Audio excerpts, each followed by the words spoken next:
Good evening, everybody. Try that again. I said no to the gavel today. Thank you all for coming. The Thursday, June 9th, North Smithfield Planning Board meeting is called to order at 7 o'clock, right on time. First order of business is roll call. Mr. Fournier? Here. Mr. Punchak? Here. Mr. Keene? Here. Mr. Menard? Here. The chair is here. Mr. Porter is absent. Next item, minutes. Review the minutes from the May 12th, May 19th, and May 26th meetings. And if you just take a moment to look at those, come up with any questions or issues with it.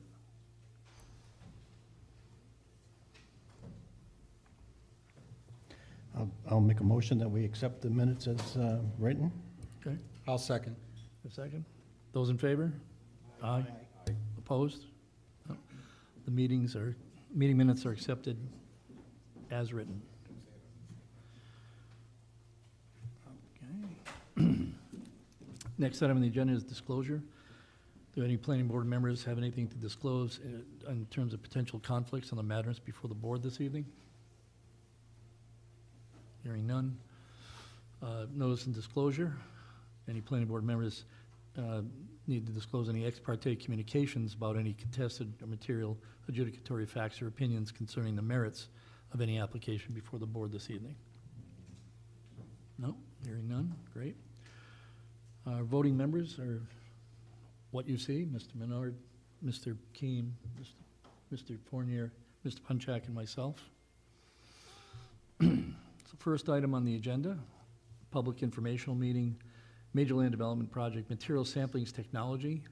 Location is 0 Central Street, pole number 43, Assessor's Plat 1, Assessor's Lot 461. The applicant, Tech Realty LLC, zone mixed use 2. Mr. Carrillo, you have a summary for us? Mr. Chairman, this is an application for an additional building that's related to the material sampling technology business on the adjacent lot. The building is intended for a warehouse and sorting facility for the materials that will be processed on the lot adjacent. It's an allowed use within the district, and it's related to the use that is already existing on site. Okay, thank you. And imagine we have someone from the applicant to present. Good evening, Joelle Rocha, attorney for the applicant. Could you make sure your microphone is on? Can you please There you spell go. your last name, please? Sure. Can you hear me? Yep. Oh, it's on now. Yeah. The opposite way. R-O-C-H-A. And what was your first name? Joelle, J-O-E-L-L-E. Okay. Thank you. Here tonight with our project engineer, Mr. Joseph Casali, who will do most of the talking tonight, as you want to hear from him rather than me. This is, as your planner stated and detailed very well in his report, this is another building for material sampling technologies, which is located on the adjacent parcel. This use is more of light industrial on the proposed parcel, and then any significant processing will be done on the adjacent parcel as it is now. Business trying to stay in the town, but expanding there. So the area is 9.7 acres. Joe will go through all of this. It's a mixed-use zone, which allows for light industrial. It is up against a residential zone, so we'll be talking about that a lot. We are here tonight for master plan review, conditioned on some zoning relief that we will be seeking. 2 of those dimensional variances relate to your fairly unique maximum setback requirements. And you'll hear from Joe tonight that that's due 1 to the wetlands and 2 so that we can provide some additional buffers in some locations, which will be detailed should we receive our approvals at preliminary plan. And then the next one relates to the loading dock. So first step is master plan approval or review, and then zoning board, then we will need all state reviews. Associated to this project will be a pretty significant water line extension, which we've begun discussing with the town and will be worked through with the town officials. It will bring 1,800 linear feet of the water line through to this property. So that allows us to, let's say, front the cost for that, and then the town fill in from there. But I think that's a pretty good opportunity for this area, and will provide some benefit to that area. So I'll turn it over to Joe, and we'll be happy to answer any questions from the board, the public tonight. Thank you. Members of the board, Mr. Chairman, good evening. Just for the record, my name's Joe Casali. I'm a registered professional engineer with offices at 300 Post Road in Warwick. As Attorney Roker said, if I may, quick PowerPoint, highlight the main parts of this. There we go. So in terms of where we are in the community, you all see Route 102 Victory Highway, 146, 146A, and respectfully, that's Central Street, known locally as Route 5. And that's Materials Sampling Technologies today. That's the existing business, the primary. And the subject parcel specifically, Mr. Chairman, is Assessors Plat 1, Lot 46. It's just shy of 10 acres. As Attorney Roker said, it is entirely in the mixed-use industrial zone. The use we're proposing, ancillary to the existing building, is allowed by right in this zone. When we look closer at the property, you can see it's currently a heavily wooded piece. And it will stay heavily wooded primarily because you can see how well encumbered it is with wetlands. This is a wetland edge delineated by Natural Resource Services. I know you're all familiar with Scott Rabidou back in 2020. That is the 50-foot perimeter wetland that DEM will also take jurisdiction over.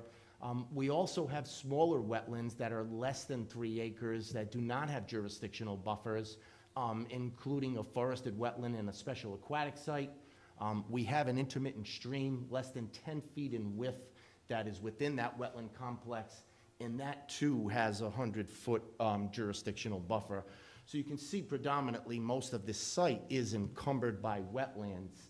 And as it is in that MU2 zone, there is no front yard, side and rear setback like we're all accustomed to.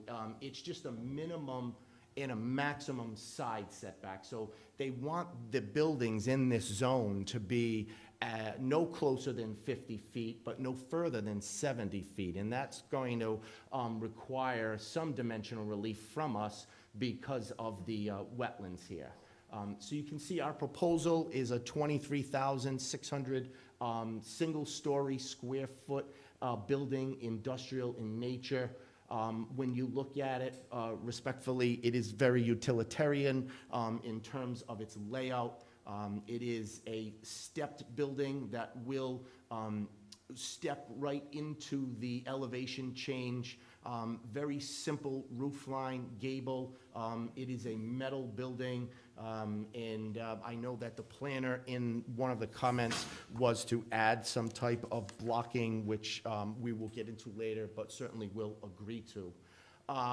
So when you look at the exterior being visible from the street, we'll meet all of the design standards, Mr. Chairman, as outlined in your section 12.11, which is the consistency of architectural block.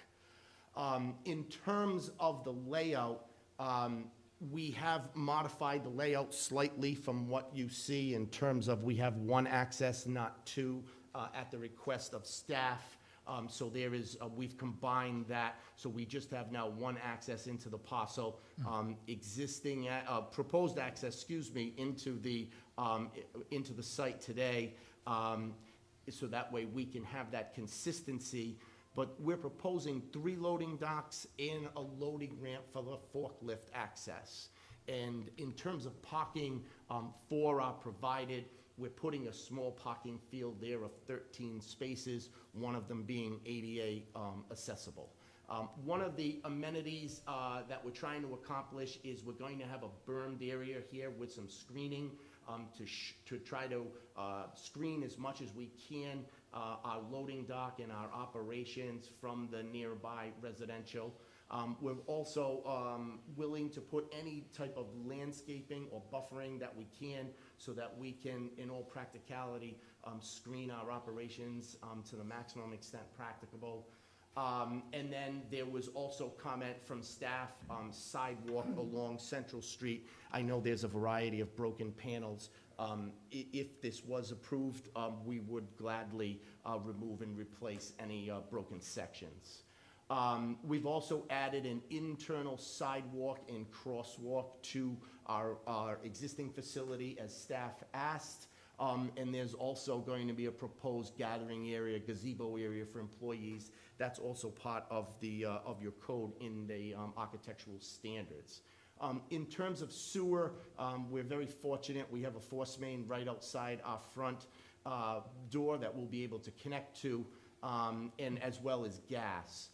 One of the really nice positives of this project is the owner's willingness to extend the water line. We understand that there's nearby contamination in this area. Water, it ends right there on Mechanic Street. So part of this approval will be to extend that 8-inch water main all the way up. It's about 1,800 linear feet. We will be providing hydrants per the fire marshal. We would like to obviously connect our own building, our proposed building, but it doesn't preclude anybody from tying into that main for domestic use. In terms of drainage, relatively straightforward. There's a heavy grade change moving in this direction, which is why we countersunk that building. And all that drainage will continue to move easterly. In terms of where we are, Mr. Chairman, we're here before you tonight for that positive recommendation, as well as a master plan approval. We still need to go to the zoning board, as Attorney Roker said. Part of the building, we just can't get close enough to that front yard setback because of the wetlands, the unique characteristics of this lot. Same with the side yard setbacks. We cannot get the building within here and not be in violation of the Freshwater Wetland Acts. And again, with the rear yard setback, we also don't meet it in that specific area. Lastly, we've asked that the loading docks be screened to the maximum extent practicable. 75 feet is required. We are able to propose about 33, 34 feet, and we'll need to ask the zoning board for relief. If we get through the zoning board in terms of dimensional relief, we still have a ways to go. DEM for our preliminary determination, DOT for physical alteration permit, and then back to the community for water and sewer, fire, and then ultimately back in front of this board, Mr. Chairman, for preliminary and final plan review. So it is, again, it's an interesting project in terms of its positive nature of bringing that water line, and I think that's going to help with some of the localized contamination in the area. With that, Mr. Chairman, I'd be happy to answer questions of you, members of the board. I see members of the public here as well. Okay. Any questions or comments from the board? I have Start with this. a general question. What does the business do? Like, what do they sample or test or? Primarily, they're sampling, they receive, it's really more of the metals and metallurgy, like the gold, the silver, anything of that nature, where they would take samples of something, melt them, and then ultimately, determine whether it would be, it would make sense in certain instances to go forward and mine or procure some of this. This building, none of those uses will be proposed. This is mostly for our you know, I keep using the word ancillary, but it's to our business in terms of shipping, receiving, loading, warehouse, storage. None of our equipment, if you look back at the floor plans, are furnished or proposed there. It's just, it's a good thing. The owner's been here quite some time, and they're just really running out of, room and running out of space. So what type of truck traffic would somebody anticipate to this building? Is it like a, you know, constant 8 hours a day, 10 hours a day? No, but there will be trucks. These will accommodate what I call a WB67, an 18-wheeler. There will be box trucks. It's primarily on demand. There are heavier days than others, but no, it's not a constant flow. But one can anticipate the way we've designed this to have a truck be able to come out and back in, and to have 3 areas that will accommodate a WB67. We see more and more today, at least I notice, in terms of box trucks, but it's still, one can expect, I would say, something of the size of an 18-wheeler there. So what kind of interaction is there between stuff that's in the new build, or the proposed building, and the existing building? Is it like forklift traffic driving back and forth? Are they putting stuff in a truck up there and bringing it down, or? I think once it's into the main building, it'll be then forklift traffic in between, which is why we try to make that interconnection. Obviously, we don't want any of the forklift, any of our business on the roadway. Mr. King? Yes. I have I just want to follow up on Mr. Punchak's question about, what about hours of operation? When is this business going to operate? I believe now their standard hours of operation, they run 2 shifts, but they don't run a 3rd shift. Oh, okay. 'Cause Now, this building will probably follow suit, primarily a 1st shift, in peak hours, go to a 2nd shift. I don't recall that they've ever run a 3rd shift. Okay, so I have concerns because you're in a commercial area that the town has designated. Right. Commercial, but across the street is a residential area. That's right. And trucks backing up in the middle of the night with backup alarms Well, could become, I would ask whether deliveries, usually when businesses have, even when they're running shifts, that's more for the manufacturing side, and the deliveries are usually made during normal hours. But could you confirm or that when And we deliveries are made? certainly can stipulate to that, to not have Yeah, 'cause I deliveries think that's what you do, in is our limit the 2nd delivery shift. times, yeah. It's fair, it's understandable. Right. It's an oddity that the MU is next to the R, so it's our job to buffer ourselves from that. perfect, thank you. Okay.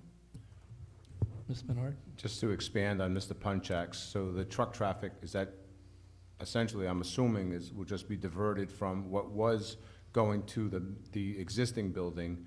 Most of that traffic, I would assume, would now go to the warehouse, the proposed warehouse building. That's correct. So the traffic should not be so much of an increase.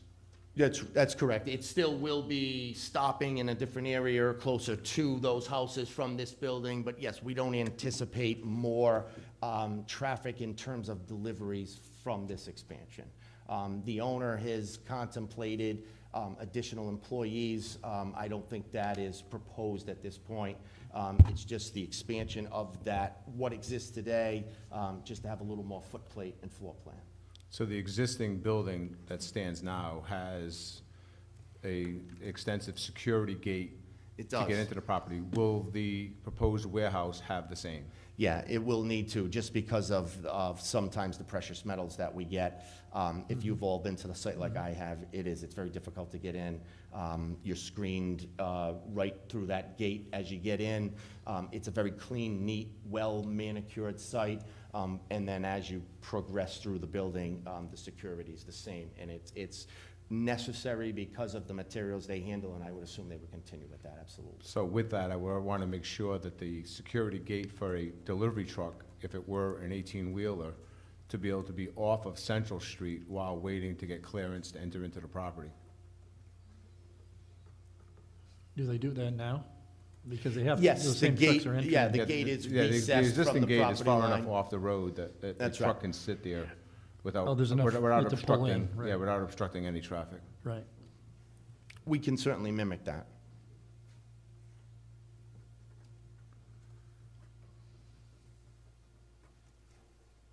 Do you have anything else?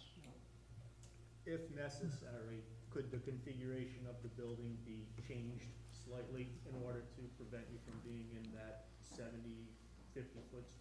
I know it's gonna add a couple of corners to your building, it is a metal building. If, right there, see how you have to the left of it on, west of the yeah. Yeah. If you needed to, you know, reconfigure, maybe the building gets a little bit narrower overall, and you just kinda have like, how you have where the loading docks are gonna be, make it like a Tetris piece. Yeah, so in that particular area, they would want the building at the 50 and not further than. So in essence, that is per the code, but I understand cutting that off a little bit just to keep it no closer than 70 feet from Central Street. Yeah, absolutely. It would require us to modify that dimensional variance by a few feet, but I don't see it as an issue. If that's a, you know, if that's a presumption that the board wants to make, that the building will be no closer than 70 feet to Central Street, I think that's understandable and achievable. I'd like to, Mr. Curler, could you chime in on the minimum and maximum setbacks, please? This is the first ordinance I've ever seen that contained in. Usually you have, you know, a minimum setback. You can't be any closer to the front yard than X, not, you can't be any further than, so it's 50 Yeah. feet, but no further than 70. Yeah, I don't, It's, yeah. in this particular instance, it's impossible to achieve that. Yeah. I guess the intent was, if you were gonna have multiple uses on the site, you would spread the buildings out so they'd be pushed further away from the center of the lot, but, I mean, we've talked about that internally, and I for the life of me, Yeah, I couldn't was- figure out why that exists. Okay. Yeah, then I'm- Any building happy we I'm put not here, alone on we're that, asking, yeah, the zoning board Right. for that relief because of even the rear of the property and all of the sides. Yeah, and in general, pushing it away from the street is a good thing, because it allows for more buffering and all that stuff. but- Normally, but to meet this code, but if it's 70 feet, I think that's very reasonable. Okay. So I have a couple of questions. So one, where the roadway that you're gonna create to connect the two buildings, what are you proposing for how you're gonna cross the seasonal stream that's there? We're gonna have to just, there's a crossing there now. We're gonna ask them to put in a culvert, to file a wetland application. It could turn into a formal application because we're into jurisdictional buffers. As long as we can prove to the state that that culvert isn't going to hold up water or allow too much water to pass, if we can mimic existing conditions, we may end up with a bottomless box culvert. They may push us in that direction so that we can keep that natural stream bed. But you know, every application is unique down there, but I think because of the town's requirements and that both of these buildings are always linked together, it's a reasonable request. When you were presenting and talking about the loading docks, you mentioned something about not being able to provide, and looking for relief on the 35-foot rule, and I wanted to understand where you saw that limitation. So, my understanding, if I can just get there, is per section 1211, the loading dock, it not only has to be recessed, it can be no closer than 75 feet from the property line. Oh, and that's where it's, And so while this is really the loading dock, out of an abundance of caution, we're considering, anything in that loading space, be it the truck, so forth, so on. I think that's the intent of the ordinance, not to have the back of house facing the street, but in this manner, because of this building being long and linear to comport with the wetland regulations, that's the only practicable position to put them. right. So we're asking the zoning board, if they would allow relief that this is closer than 75 feet to the roadway. And that's one of the dimensional reliefs. Now, we're still proposing to screen that. That's in terms of that red blob that came up. So we'll be able to screen and position all that we can, but dimensionally, whether they can Right. see it or not, we still need to ask for that relief. I mean, certain angles you can't do anything about, but yeah. Yeah, Again. and all of these, I hope that they will see, as you all can see, that they're all directly related to those wetland encumbrances. It drives everything on this property. Right. Yeah, I think okay, right. I'm sorry, the drawing I'm looking at is when you had two entrances. Yes, Two. yes. Okay. We That confused received me. staff comments. Yeah. We haven't made them yet Okay. but we've tried to present them there tonight, so we Okay. can have that one entrance in and out. Yeah, that makes sense. Okay. Well, I think that's good for now, so why don't we, Can you explain what the special aquatic area means, or what it is?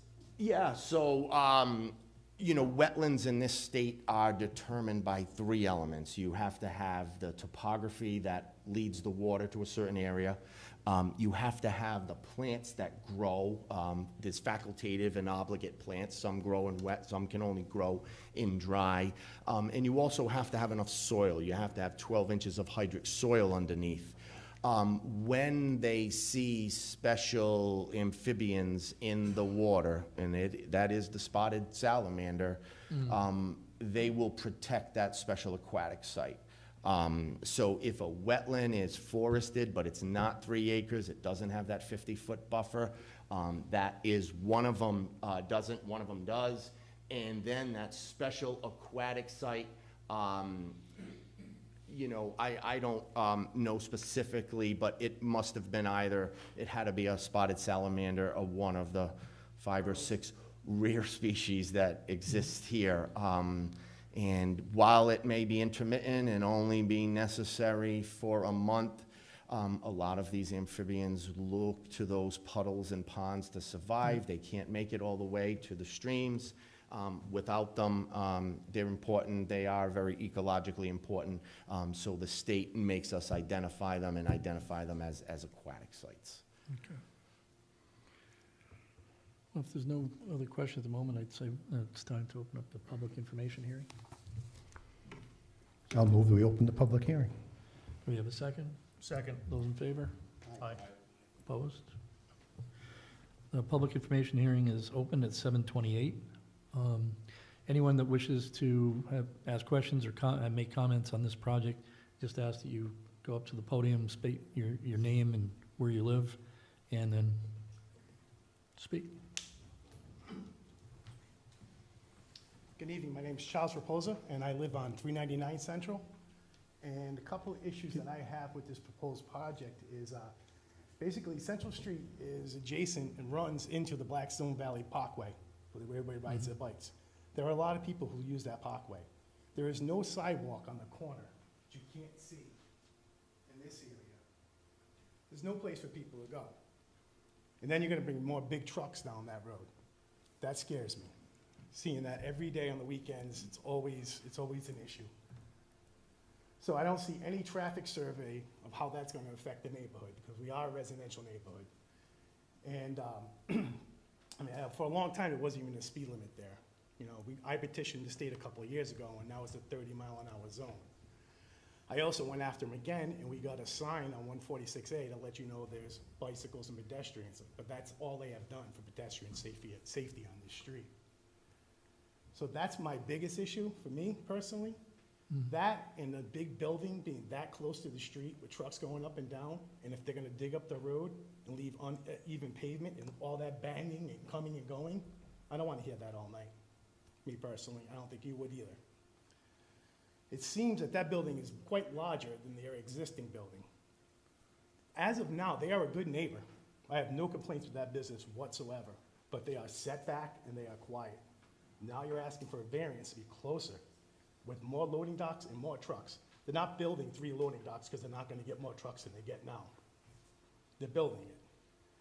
You know, there's no guarantee once they get approval that they're gonna hold true to whatever stipulations unless that you can legally make that happen. But it is a residential area. There is a bike path where people use all the time. That needs to be considered any major project going on this road. Thank you. Okay, thank you. Mr. Casali, did you want to address any of that in terms of the number of vehicles and all that, or? Yeah, well, we can do it all at the end. I think that we had stipulated two, and I just want to review it again. One of staff's comments was to remove and replace that section of sidewalk along Central Street. We know there's a sidewalk. Sir, that's not the issue. That sidewalk is not the issue. It's further down the street when the truck's gonna make that turn from 146A onto Central Street, where there is no sidewalks. Okay, well, That's a safety concern. I mean, there's only, I guess in terms of what we can do, laying that all the way down to, to 146A, those trucks make those movements today. I don't know why there's not a sidewalk on that state highway. These are existing conditions that exist. Whether this building is built or not, those trucks are still gonna come up that road as they do today. Yeah, the traffic pattern itself is not That's right. changing, That's right? All right, okay, thank you. Do you want to? Hi, my name is Christian D. Resendez. There are kind of two residences here. I'm at 409 Central Street, and my mother is at 411 Central Street, and that's the house directly across the street from what you see there. I echo 100% what Charlie's concerns were. I think if this goes in addition to all of what he said, we've been a little spoiled here, I have to say, my family in a sense, okay, I admit. We've been on the block 70 years, a little more than that. And we've always gotten up looking across the street and seeing woods, okay? And we understand that at some point when the land sold a few years ago, or recently, or whenever it was, when it was put on the market, that would be changing a bit with like some of the mixed use stuff and all of that. And so we understood that this was not a question of if, but a question of when, okay? So there's all of that. My whole thing was I never wanted to get up and look out my window and see a warehouse. I just never wanted to do it. And also, I understand that there will be a buffer there. Will the buffer be thick enough? Will I be looking at this? I mean, it is what it is, I understand that. But, those are the big concerns there.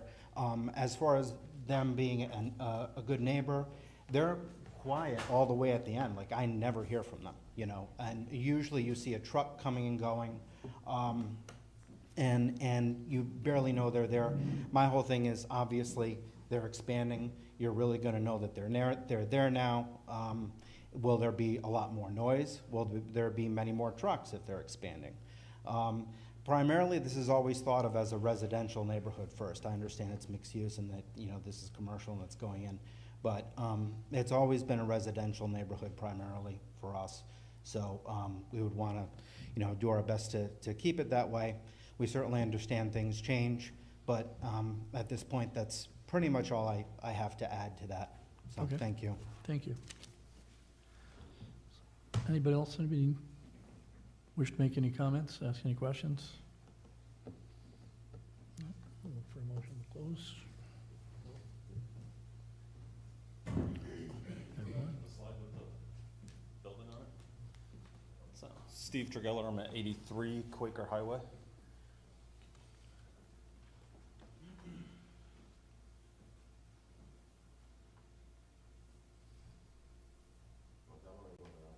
The other one. That one's fine. So I'm on Quaker Highway, which is over here.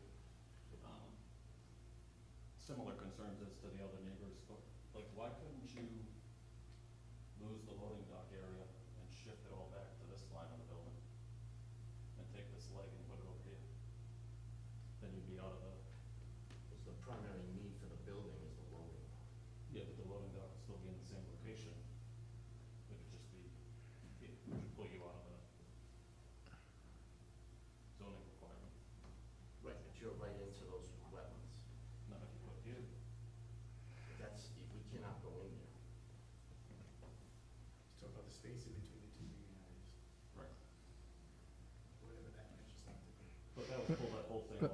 Uh, the street more, which would give them better conscience.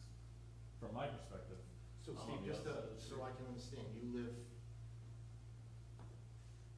here? Yeah, well, if you go to the, I live here. Right.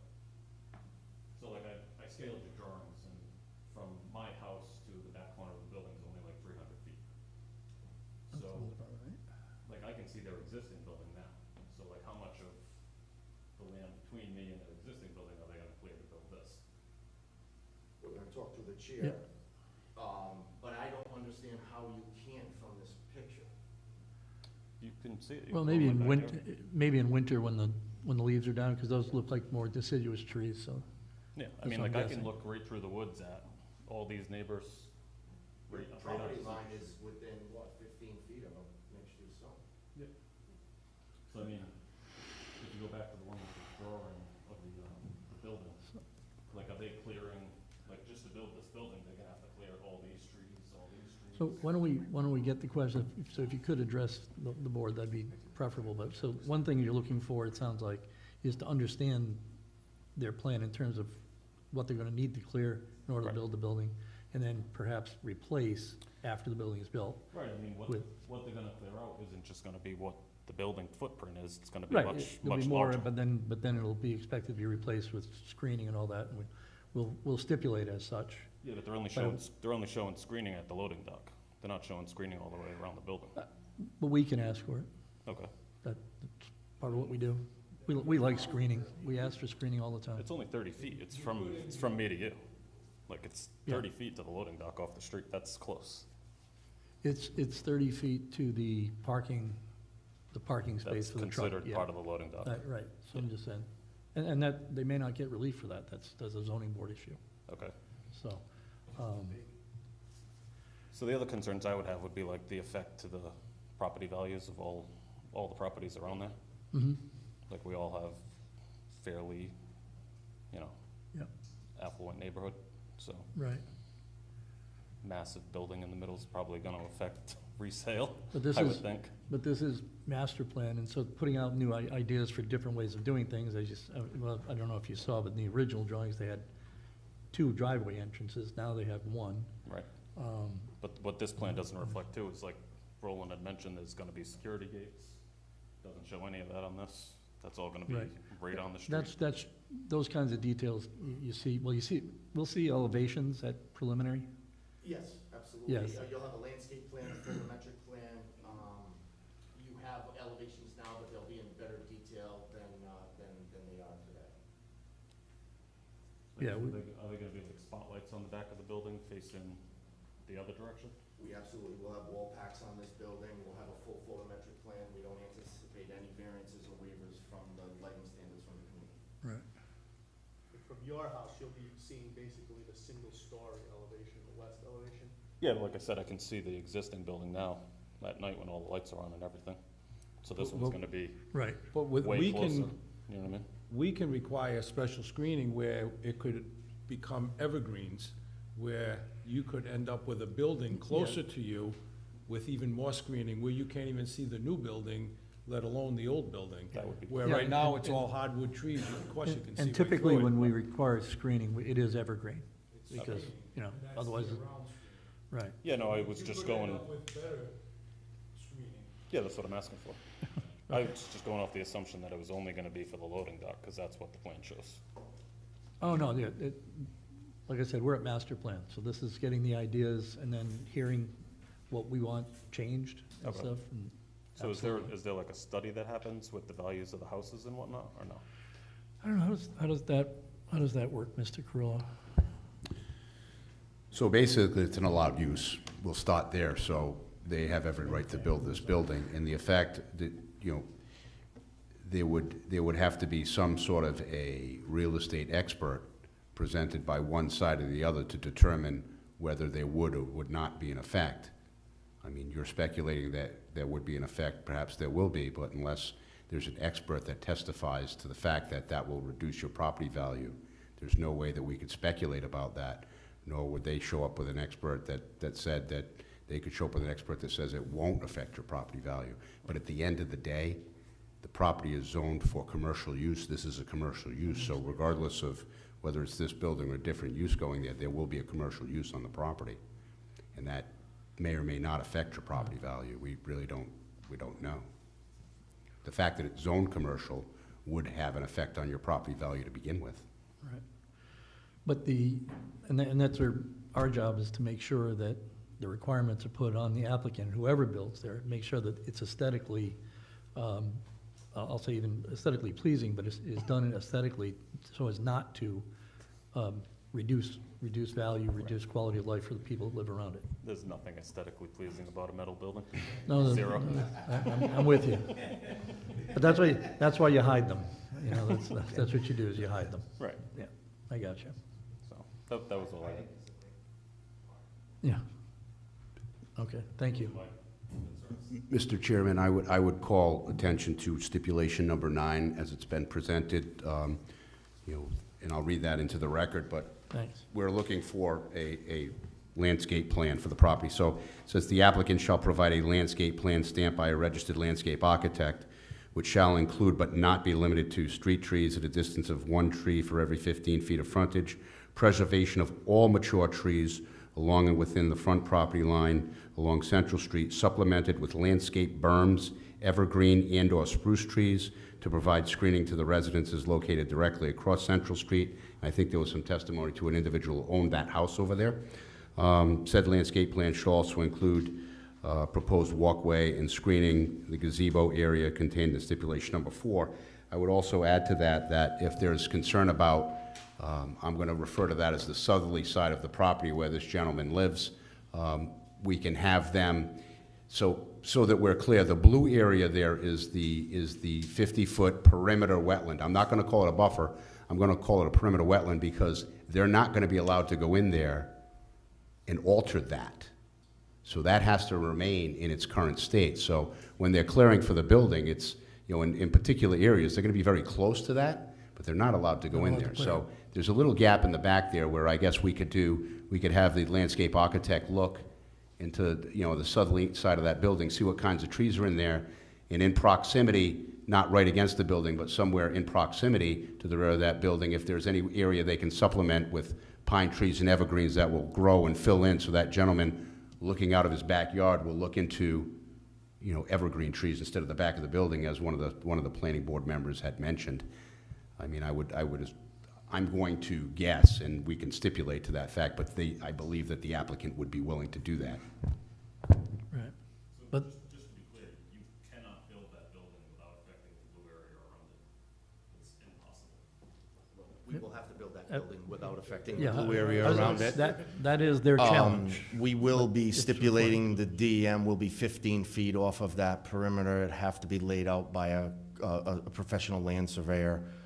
As your planner stated, there is no way the state is going to let us go within that blue Right. area. Right. So, Not possible. We're in construction, Yeah. and just to dig the foundation for that, you would be in the blue area. They gotta put shoring, It's their money, right? Yeah, I mean- They can't go in there. They gotta shore the excavation along those 3 walls. Shore away, guys. yeah.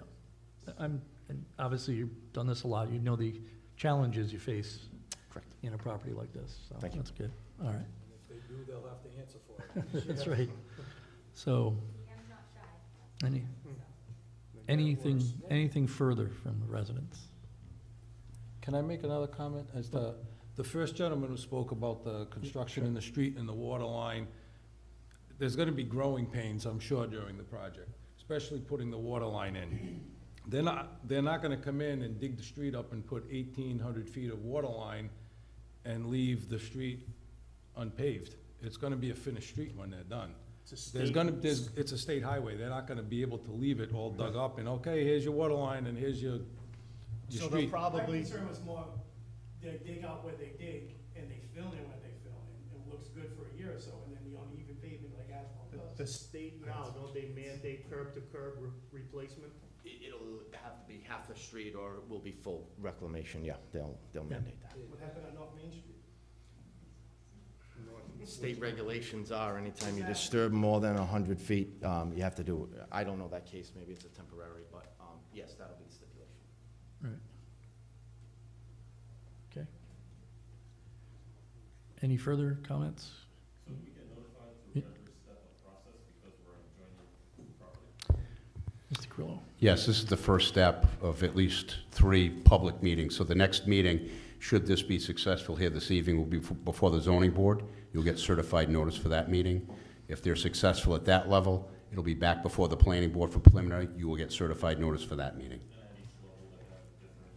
Yeah, at each level, the submission gets more in-depth for the, yeah. Correct. And we have no problem emailing you, you know, there'll be a detailed landscape plan and all that stuff ahead of the meeting, whoever wants to, just let me know. I'm not saying they're not gonna do the right thing and make everyone happy. No, I'm just saying but in it, general question. this type of process, you know, it's like, we put up, for all intents and purposes, at master plan, there's a box on the lot. Right. As at preliminary, you'll see a very detailed set of plans about what the landscaping's gonna be, where it is. So we have no problem, getting copies of that out. Thank you. Aye. Okay. Mr. Caselli, one of your first comments was about the metal building. You mentioned something about architectural blocks, using architectural blocks rather than metal. Could you go on? Actually, before we do that, what I'd like to do is, if we're done with the public information here, I'd like to close that before we Oh, go sure. back to the Okay. board for comments, all right? Sure. If you just hold that. Yep, sure can. So without, if there are more, I'm looking for a motion to close the public hearing. Motion to close the public hearing at 7:47. Second. Those in favor? Aye. Opposed? No, okay. So, So any elevation that is visible from the street has to have, it has to be of masonry block or architectural block. So in terms of, in terms of this being a metal building, yes, we are stepping it through, but this elevation, if visible from the road, is going to have, it's going to have to comport to section 1211. What you see did not comport to section 1211. We are stipulating to that when you see us back at preliminary. Dan Peliquin, I know you all know, he's a local architect in Woonsocket. Dan is working on these plans. That front elevation will have that masonry block on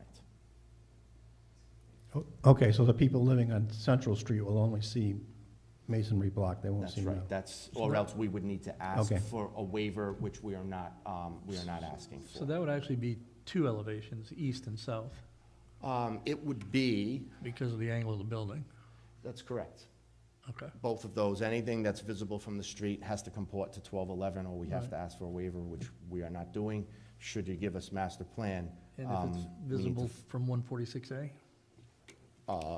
which would be the west side. So in terms of, The ones to the Quaker Highway side, if it's visible from there. yeah.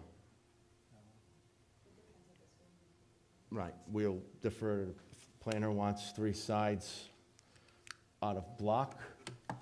We will build 3 sides out of block. It's more attractive than metal. I think the intent of our discussion that we just had was to try to screen that back area so that it's Yeah. not visible. Yeah. Yeah, if it's not visible, then that's a different thing. But the requirement is that when it is visible from the street, right? So Yeah. that's all I was bringing up. Yeah, fair. Okay. Any other questions or comments? I would just say, or request, or have you think about the potential of repairing or replacing the sidewalk. There's 2 properties between your property and the corner that this gentleman brought up. I would say at least entertain it, possibly try to, clean that up and maybe put a crosswalk on that intersection. And sort of related to that, it would be good to have a real projection to the traffic, because it seems odd to be expanding a business significantly without there being some increase in handling of material and all that. So to quantify that, that increase, or anticipated increase, which is probably over maybe a 2 or 3 year period, right? So, because there is a certain capacity you'd have, so it'd be very useful to have that. And then like. Loading docks do they have now? I think we have, there's these in it, but there is also, for a forklift, I think we have 2 now and a forklift. So this will bring us to 3 and the forklift. There's just not enough turning movement Yeah, it's awful. for the WB 67s to move in and out. You know, even that, the amount of movements to get where they need to get is probably more than they need to make. Yeah. Gotcha. So this new building is gonna be basically a point of entry for any outside trucks, they're not gonna go to the old building. Correct. No, The old building's gonna be serviced internally. So net increase is potentially 1 loading dock. That's right. And I will verify that. So did you look at designs that shift the driveway further towards the existing driveway? Or Yeah, even- Or even using the existing driveway? Right, we looked at a variety of, with the architect, of buildings that'll fit on this site. One of the elements is, that you really can't see from the PowerPoint, is how much the topography change is and how much that building needs to step. We've rotated that building because it's perpendicular to the contour lines, which makes it easier for us to step down through that building. I'm sure that we'll have more iterations with the owners here. You know, this size building, he would have liked to see it a little bit larger. At 25,000 square feet was our initial charge. Through the iterations with the architect, this is what we've come down with. As Attorney Roca said, when you see us again at preliminary, we'll be here with the full engineering, full architecture. Okay. Would it make sense, the existing driveway, to eliminate that? Is it possible? Right, if you're gonna have all your trucks, that's a, you know, truck driver's dream backing into that loading dock. I don't, you know, as far as like other vehicles going there, the employees, so would it, you know, potentially, something to think about, I guess. Right, because you have the cars that are potentially the only vehicles going there, you could, you know, get rid of it, maybe put some plantings in there too or something, just have the one driveway for the whole facility. Yeah, I don't know, Yeah.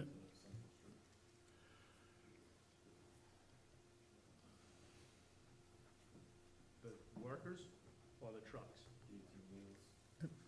Well, it Let- seems like the let- 18-wheelers aren't gonna go there anymore. Let's have one conversation, which for now is between the planning board and the applicant. Thank you.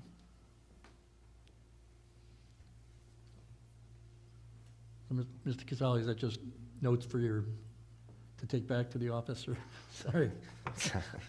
So you're writing diligently. with more than I came It didn't sound like, it sounds like you didn't have an exact answer on that one, just. I'm always concerned about eliminating an entrance for an existing plat and lot, an existing building, to not have that entrance. I know it's the spirit of the MU2 zone to have a campus-like atmosphere. These lots just aren't laid out that way. There's too many wetland encumbrances. I will take a look at it. I just don't want to handcuff them long-term in terms of eliminating that entrance. Right. I don't know that the benefits will outweigh the detriments. I just have to look at that. And this is remaining as 2 separate lots, Yes, correct? yes, it is. Okay. It is. So we're not combining them, and so that's why I'm apprehensive about removing an entrance. Gotcha. Okay. Do you have a question? I just wanted to follow up on the sidewalk thing, issue. Since you're gonna be tearing up the road to bring in that water line, it's an opportune time to put in the sidewalks. I was just curious where we left the extension out to 146A. Is that something that that you were going to, That- was that part of your, That was my, your I thing? asked them if they would. Right, that's, That, that's yeah. something we will look at. We understand this is gonna be a public-private partnership potentially, that the community is gonna participate in this water line. We understand there's funding mechanisms through, some of the, responsible parties, and so it absolutely can be. It's not something, it's certainly something we'll look into. I just didn't want to tie it to our master plan approval. I don't have that authority at this point. Right. Yeah, that would definitely solve one of our big public safety concerns. So any help would be appreciated. Thanks. Mr. Bernard? I know we talked briefly about fencing in the new warehouse, it was security. So I was looking at this, it raises me, so that's gonna have to continue to the existing security fencing because you have a driveway in which gives access to the existing building. So will there be woodlands cleared for that fencing to get put in, and then what kind of buffers will get put back in front of that fencing? Yeah, You don't want it to look like a prison compound. No, I believe that entrance is before the gate. The gate is here, so we anticipate this will be fenced, we'll have a gate there. If a gate is needed here, but it would be our intent to push that east of that existing gate.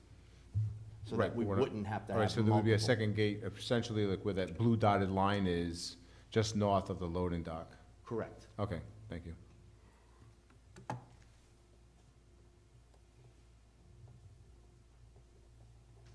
Okay. Anything else from the board? Okay. And we're looking for, Mr. Carrillo, is looking for a decision on the master plan at this point? Okay. Okay. Motion? I'll start the ball rolling. I'll move that we approve the master plan that was presented along with the stipulations that were presented by the planner. I believe we added, We added, Mr. Carrillo, could you just give us the new stipulations we added? We were going to amend stipulation 9 to address landscaping and supplementing to the southerly portion of the building. I believe we were looking for quantifying the increase in truck traffic for preliminary. Yep. Sidewalks from the property potentially heading southerly along Central Street where the existing sidewalks are. Improving those, so we would add that to the, I think we had a stipulation on sidewalks. I don't think we can. Trying to find that one now.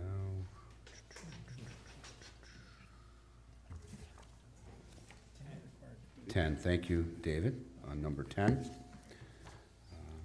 And there was just one question, and I wouldn't say it's a stipulation, about the hours of operation with regard to delivery. We'd look for clarification. I'd like to see that added As as a a stipulation, stipulation okay. for, pick a reasonable period, 8-hour period of time or 10-hour period of time that, okay. Okay. About buffering. I did the buffering. The buffering is 9, and we supplemented the buffering with the buffering to the south. And that was that was a supplement to stipulation 9. Great. Because that will all be included in a landscape plan stamped by a registered landscape architect. so that's my motion, the stated, approve the with the- written stipulations and the revisions that were made tonight by the board. And, well, I'll just want to discuss, under discussion, I'll make Yeah, another all right. comment. So we have a motion to approve, et cetera. And we have a second. Discussion? Well, I just want to say that this is an allowed use. The town desperately needs commercial, commercial businesses. This is a good business. They've been good neighbors to date. I think this brings a lot to the town.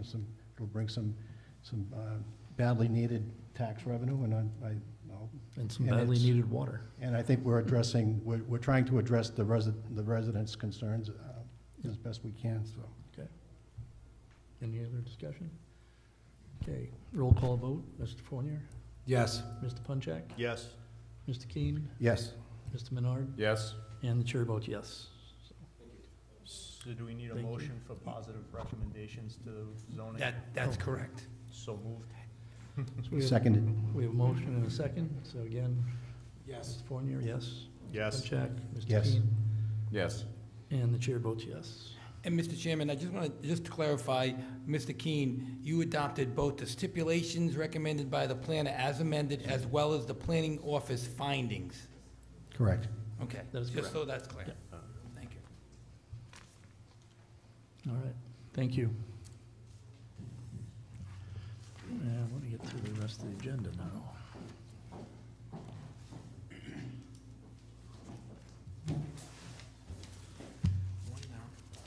Hang on 1 second. All right. Next up to the plate is item 8. Okay, next item on the agenda, public informational meeting, Major Land Development Project Slater Court, location 0 Main Street, pole 29, Assessor's Plat 4, Assessor Lot 270. The applicant BB&G LLC, zoned urban residential. The applicant is requesting master plan approval to subdivide a 9.73 acre lot into 2 lots. One 2.35 acre lot for future development and one 7.37 acre lot for construction of a 12-unit multifamily condominium development consisting of 6 duplex dwellings in a residential RU zone in the Water Supply Protection Overlay District abutting Slatersville Reservoir. Anything to add to that, Mr. Curlo? I think that explains the extent of the project, Mr. Chairman. It's pretty straightforward. It's on Main Street. If you're driving down Main Street, this is a large parcel of land that is undeveloped currently. The town owns 2 smaller pieces of property on either side, and they're looking to build a 12-unit condo development. Okay, great. Good evening, Mr. Chairman. My name is Richard Kirby. I'm an attorney at 155 South Main Street in Providence, Rhode Island. I represent your petitioner, BB&G LLC, regarding this project. As your town planner has stated, this is a pretty straightforward project. In fact, the petitioners worked with the prior town planner in trying to outline the issues facing this development. It's in an RU20 zone, multifamily and residential is allowed. Tonight we have the engineering firm of Insight Engineering. Paul Carlson will be testifying and presenting the project to you. For the moment, I would just like to say that we've tried to keep this, well, I gather imitation is the best form of flattery, and if you members of the board are aware of Laurelwood development, this is in essence a 6-building, 12-unit, 24 bedrooms in total, imitation of Laurelwood, having these one-level duplex unit style condominiums. And Mr. Carlson will testify before you that the Rhode Island DOT has approved of the proposed curb cut. We're trying to limit the development on this property. In essence, you could have 7 house lots on Main Street with 7 driveways facing Main Street. We're avoiding that by having just 2 driveways, one for the entrance to the major portion of it, or the 5 of the 6 buildings. In the 6th building, it will have its own driveway at the end. The property has a natural swale within it, a natural buffer, which we think creates a natural property line divide to separate out 2.6 or 7 acres of the land. And at this point in time, I would also indicate to you that we've received from the fire marshal a letter of approval, and the DOT has, again, I've stated that we've been approved. So I'd like, without further ado, I'll probably revisit you as a board and making some final comments as to the recommendation from your staff. We do disagree with two of the recommendations. Obviously, we can't lose 2 units in a 12 building, unit development such as this, particularly when we're entitled as a matter of right under density for 24 bedrooms. And given the lack of housing that's in the state, and the fact that the staff has also asked that there'd be a 20% set aside for moderate, low and moderate income housing, which we'd like to negotiate later on with the town as far as a payment in lieu of that. This project would be not even break even at best if we start losing units that we have a right to and develop it. But again, we feel it's a very straightforward project. The engineering will be presented to you that does not complicate issues in the town. It's not a detriment to your public health, safety, or welfare. So with that, I'll allow Paul Carlson from Insight Engineering. I think he's going to be able to present to you a PowerPoint presentation on all of the engineering issues and the different relief that we will need later on, some dimensional relief from the zoning board. Thank you.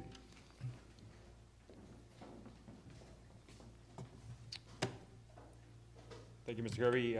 Members of the board, Mr. Chairman, Paul Carlson of Insight Engineering Services with offices at 501 Great Road in North Smithfield. I am a registered professional engineer in the state of Rhode Island as well. As Mr. Kirby mentioned, representing the applicant, BB&G LLC, and the property, as mentioned, is located on Main Street, off of Main Street, with 700 feet east of the intersection with Silver Pines Boulevard. It's located at Assessors Plat 4, Lot 270. The site consists of 9.73 acres of land, having 962 feet of frontage along Main Street, and is located in an RU20 zone. The site is bordered to the Slatersville Reservoir to the south. Town land, as mentioned by town planner, located here and here. In addition, we have residential properties to the north as well as to the east. The site is an undeveloped wooded lot. We have resource areas located along the southerly boundary of the property. These wetland lines have been delineated by NRS resources.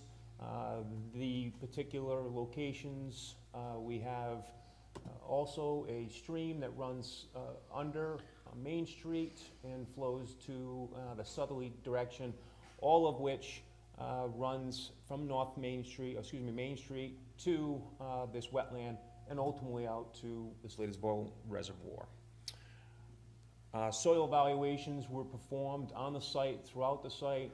What we had found here is anything from 72 to 114 inch water table, consisting of sandy loam and cobbles and sand. The property has about a 15-foot elevation from the north to the south, and again, as mentioned, the stream runs from the north to south to the Slatersville Reservoir. The existing property does have sewer, water, and gas available to the units itself.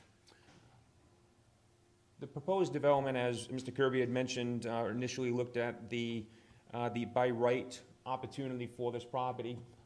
As mentioned, there is an opportunity for 8 single-family houses, all with access onto Main Street for this project. As mentioned as well, the project includes the six duplex units. This particular scenario was prior to submitting to DOT for their feedback.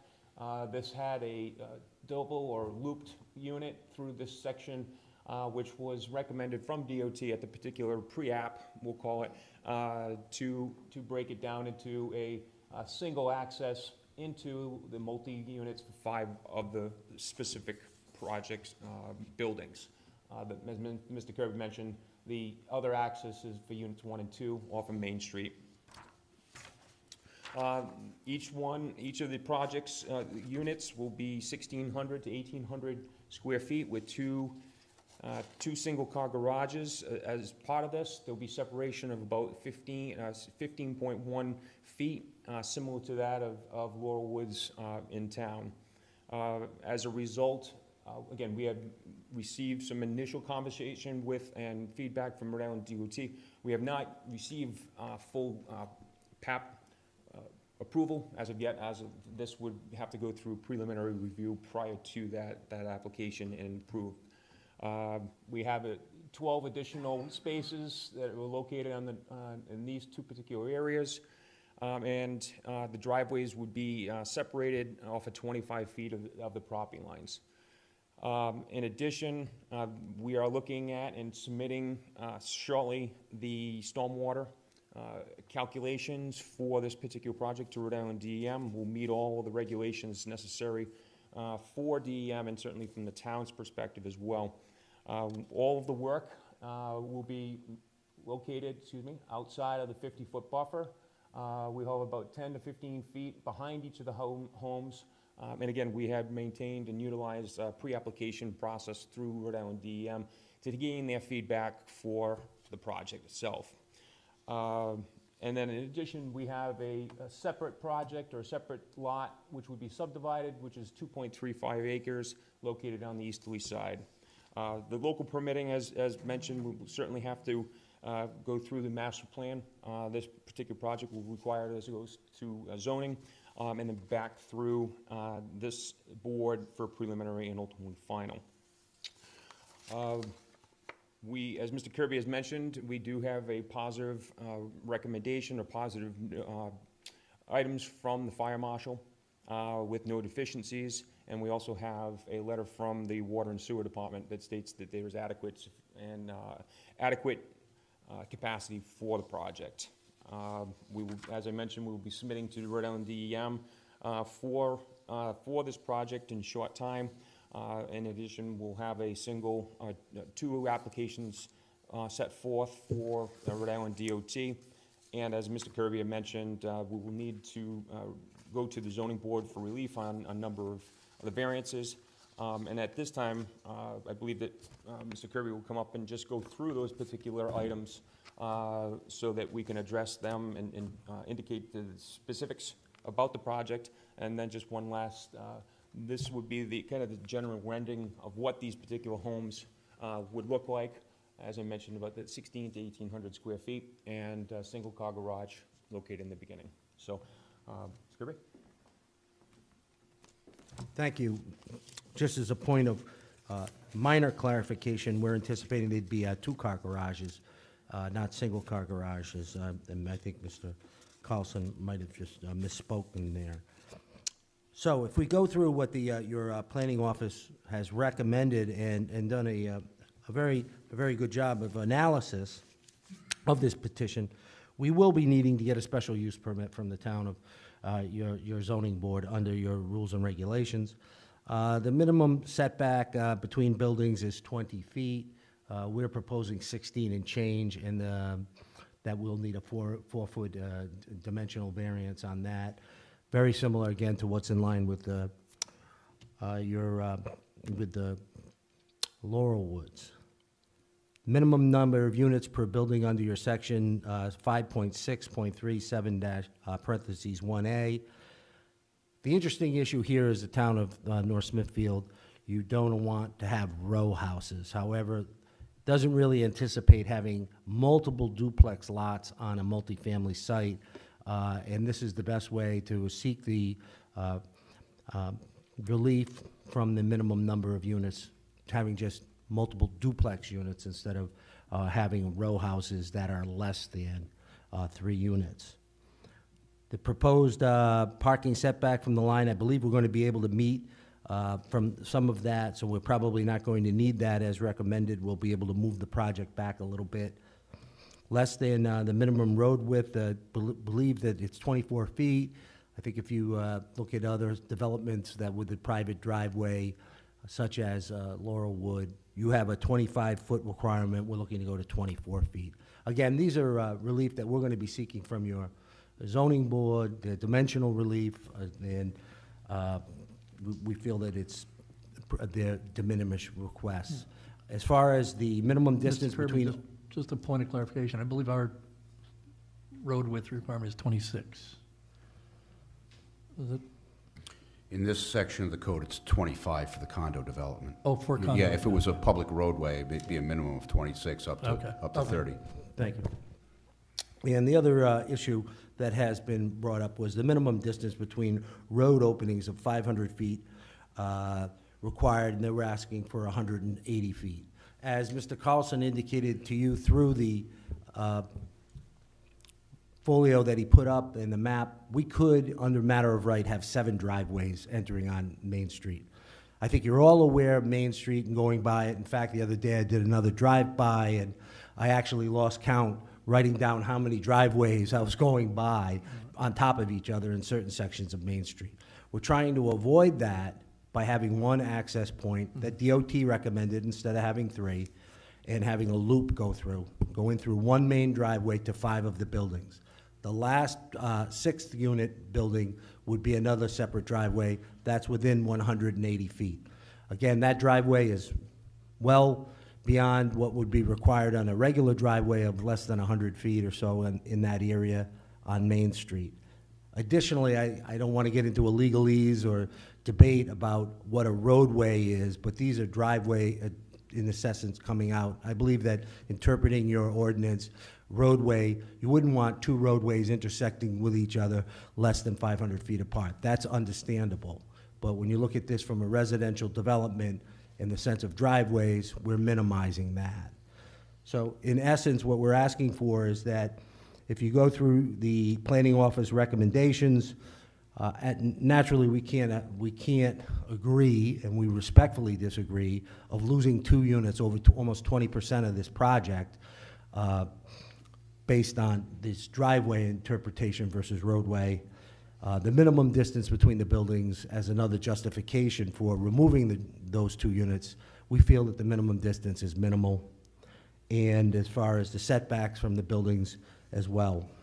The other issue is that under item 6 of the recommendations, the staff has said that the proposed development shall provide access easement from the abutting town-owned property in the southerly direction.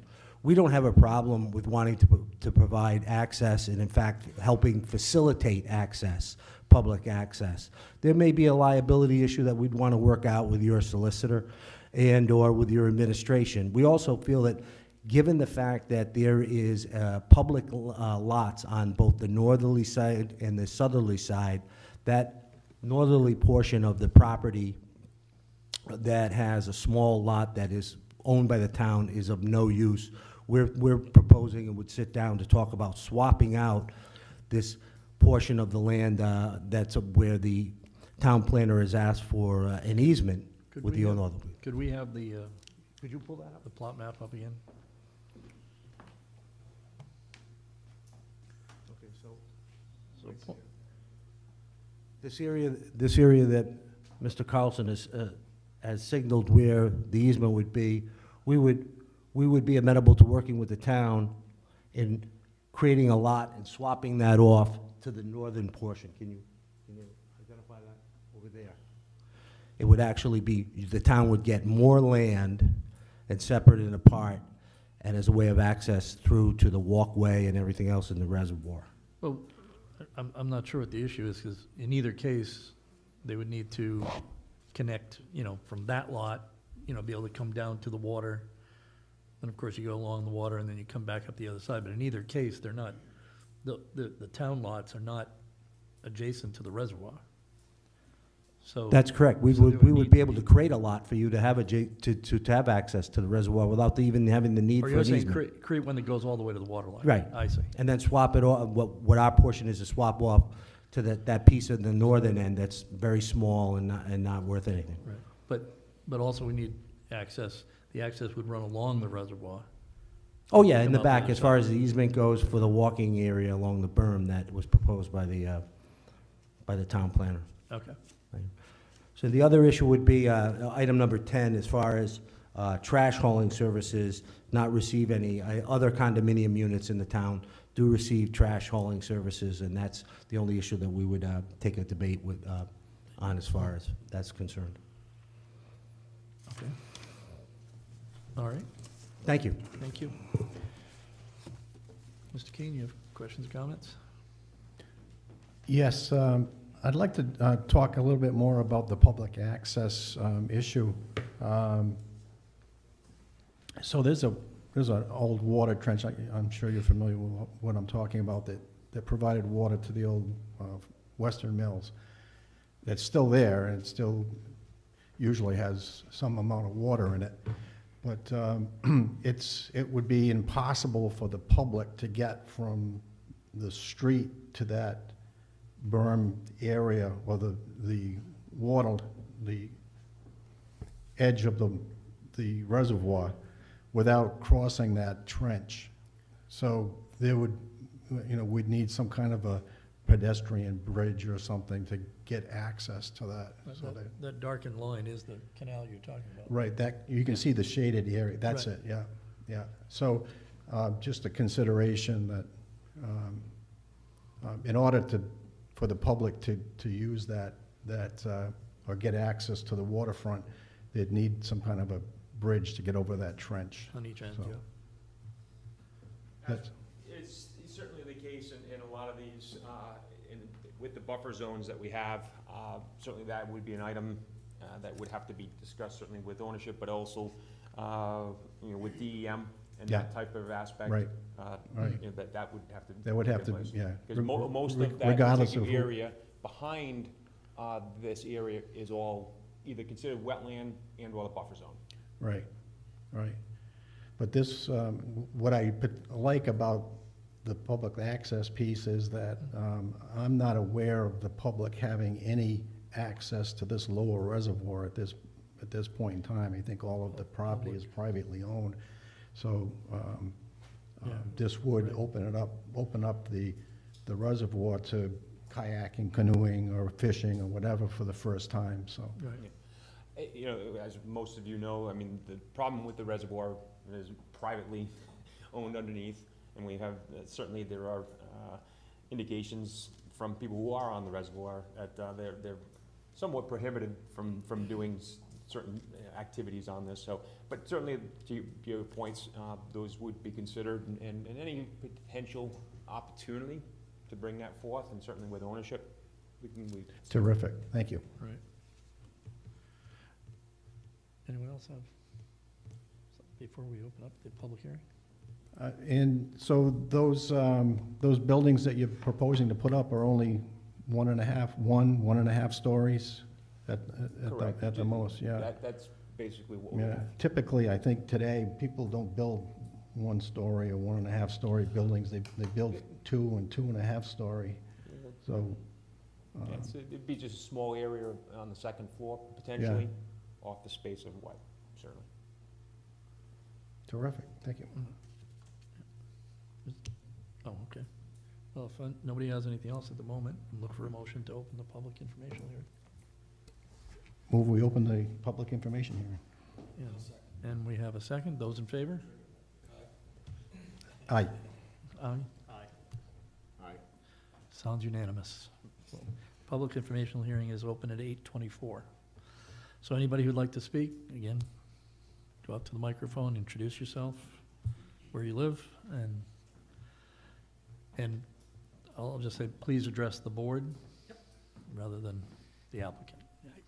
My name's Scott Persbury. I live at 111 Main Street, pretty much across from the 2.75 acre that they're proposing to divide out. I got no problem with this whole development. I think it's actually pretty good. I have a few concerns. Main Street is a busy street, and they fly down that road. My most concern is with the, what is it, Unit 1 with the 2-1 proposed separate driveway? That one there, to me, it doesn't look like there's enough parking if they had, a graduation party or something like that at the house.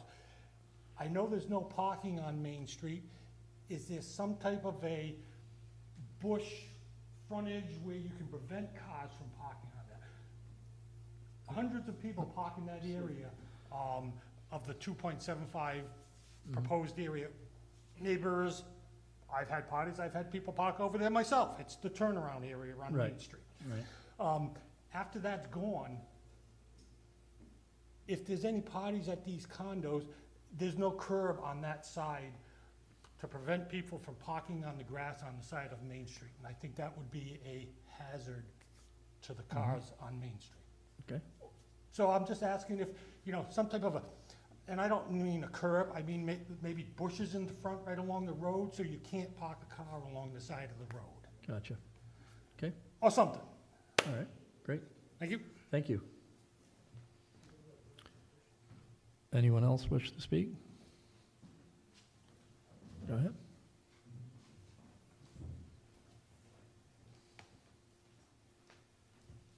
Hi, I'm Ed Larac. I live at 139 Main Street. I second what he says, the cars fly down the road. Is there any kind of sidewalk you're putting or anything? There's no place to walk down this road already on either side of the road in that area.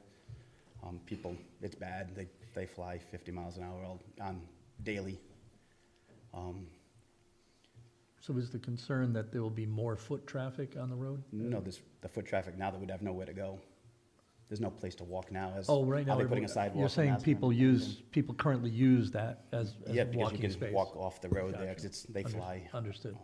Okay. That's my first And question. you'd be losing that, gotcha. My second is, why would you give variances to somebody just trying to make money on adding houses when you try to, it's North Smithfield, it's a town, why would you cram more houses in a place you don't need to? I guess is one of my other comments. Having the 12 units instead of 10. Gotcha. I don't understand why you would give a variance on something like that. You don't understand? I don't understand why you would, is I guess my question. I'm against it. Giving him the 12th. Right, we don't give, the zoning board is in Yes, charge of okay. variances, okay, but, although we do make a recommendation. Okay. But I wasn't sure which way your answer went. Was it that you're against limiting them I to think 10? it should be limited. Oh, okay, I Yeah, understand. In other words, follow the rule as written. Yes. It's tough to back out of the driveway now daily without getting people stopping almost to back out of the driveway. Right. I mean, it's a state road. It's fast. I know it says 25. I've never seen anyone go 25 down it. It's the biggest cut through in town. Go 25 on a bicycle. Yeah, right. I know. Okay, And I guess that's all I have. thank you. Thank you. Anyone else? Don't be bashful. Hi, I'm Sheila Crawford. I live at 135 Main Street. So my concerns mirror Eddie's, that kind of unit with the individual driveway. That is the most dangerous curve of the street. We live right across. There is a blind driveway. It literally is blind. You can't see anything coming around that curve. We have a 3-year-old daughter, and to Eddie's point, there's nowhere to walk except on that path. So without any sidewalks, it becomes even more dangerous. About 3 weeks ago, on May 19th, there was a car off the road right exactly where that proposed building is because they were going around that curve so fast. So that was May 19th. We'd be happy to provide ring video footage of that if you'd like. So I think that's the most dangerous part. So taking away that foot traffic ability, it's a highly walkable area. So let me understand for all of you that live in that area, you have to cross the street to get to the walking area, correct? Yes. Okay. So we have to In itself, typically- I'm sure you have to be careful. But Yeah, it can take several minutes to cross the road. So if we want to go for a walk in Silver Pines, for example, we have to cross the road, walk through that area, then cross the road again to get to Silver Pines to have a safe walking area. And it's extremely dangerous. I mean, several times we've been halfway out of our driveway and we have to back in. So I think particularly those last 2 units are extremely dangerous. And so making that zoning even shorter, it's like a death trap on that corner. Okay. All right. Anything else? The floor is yours. I'd also be curious about the clearing that would be required. in terms of just the visual, the view, and in terms of what that would look like. I think I grew up in North Smithfield. I grew up on Green Street, so I think the historical nature of this town and preserving that greenery and that space is really important to who we are. So I'd be concerned about learning what that would look like and how that would really kind of change the frontage over there. I'd also be curious to see what those proposed plans for the walking area and the shared public space would be. I think, right, if we're going to change, that area that's been like this for a really long time, what is the benefit for the town, to use, to fish, take our daughter to? And then again, where do they park? Where do they go? How do we accommodate all that extra use? So I think understanding how that would be used is really important. Well, and I see the engineer making notes, because there's some of this, including like how much get cleared, some of that we might be able to discuss when we close the public hearing, right? And give you a good idea of that. But some of what you're asking for, those details come at preliminary. So if we approve the project at master plan, then they go before zoning. Sure. And if they get past zoning, then they go to preliminary, and that's when you get very detailed drawings. Yeah, I mean, it's a big investment at that point for preliminary, so. And I think those details are important when you think about all the children at Pacheco. I mean, it's just such that like close area where you get a lot of kids at the library. They're already walking behind that area on the post office. I skated on that reservoir when I was 15. So I'm pretty I sure know. my brother jumped off the high wall over there illegally. So it's really important to understand how it's going to be used and how it's going to change the town. Right. Okay. Thanks. Thank you. Anybody else? Going once, going twice. Move we close the public hearing. We have a motion to close public hearing. Do we have a second? Second. We have a second. Public hearing, those in favor? Aye. Aye. Opposed? Public hearing is closed at 8:32. Thank you. Okay. I apologize for the clarity of the HDMI isn't bringing this thing too well, but from a perspective of this project, as I mentioned, the flagged wetland runs probably the first quarter of the lot on the southerly side. The 50-foot buffer off of that is all of this, and as part of the project, DEM will require us not to impact that 50-foot buffer in maintaining that as it's currently stated. So all of the project area would be outside of the approved, at some point, hopefully, that DEM buffer, and all the vegetation would remain as is. So is that, the project area is the green shaded area? That's the green area. So we have about 150 feet of land between that buffer zone and the reservoir itself. And that's the area you can't disturb? You cannot disturb that area. That will maintain as is. Do you know how many acres that green area represents? The total acreage in here is 9.73. This area in total is about probably about a third of that, so about 3 acres in total. So about 6 acres would not be able to be touched as part of this project. I certainly heard a couple of the statements as far as the walking along this. It is a state road. As far as adding additional or sidewalks in this, I don't believe that living in this town myself, I believe that there are no sidewalks anywhere in this general area until you get up into the Pacheco and in the library area. Certainly understand that this area, as a matter of fact, that the roadway comes right up to the property line in this particular location here as well. We did mention about the access. Certainly that is a stipulation that we're considering. It hasn't been brought forth as of yet, but ultimately having that access, to be utilized with the solicitor for that purpose. Again, all this reservoir is all privately owned along this frontage, so certainly it would be a benefit if that can be worked out with the town. And so what you're saying is using that as the walkway instead of right along the road? Right. Yep. Okay. And again, all of these particular items have to be addressed and worked out with DEM along with stipulations and coordination with the town. How much frontage across your property along Main Street? There's 900, total of 900 feet here. This particular project has 650 feet of it, but again, this area, which is 100 foot from the stream, is not being touched as well. Okay. Mr. Keene? Yes, that, so that berm is wooded, and it's narrow. I'm not sure DEM will give permission to cut any trees down there for a formal type of a walkway, but having access to it is still, you know, is still a great thing, I think, for the town. But that Main Street is a very unsafe street, and any consideration that you can give to a sidewalk or a walking trail type of a thing would, I think it'd be. It might be that the walking trail needs to stay on the street side Yes. of the canal.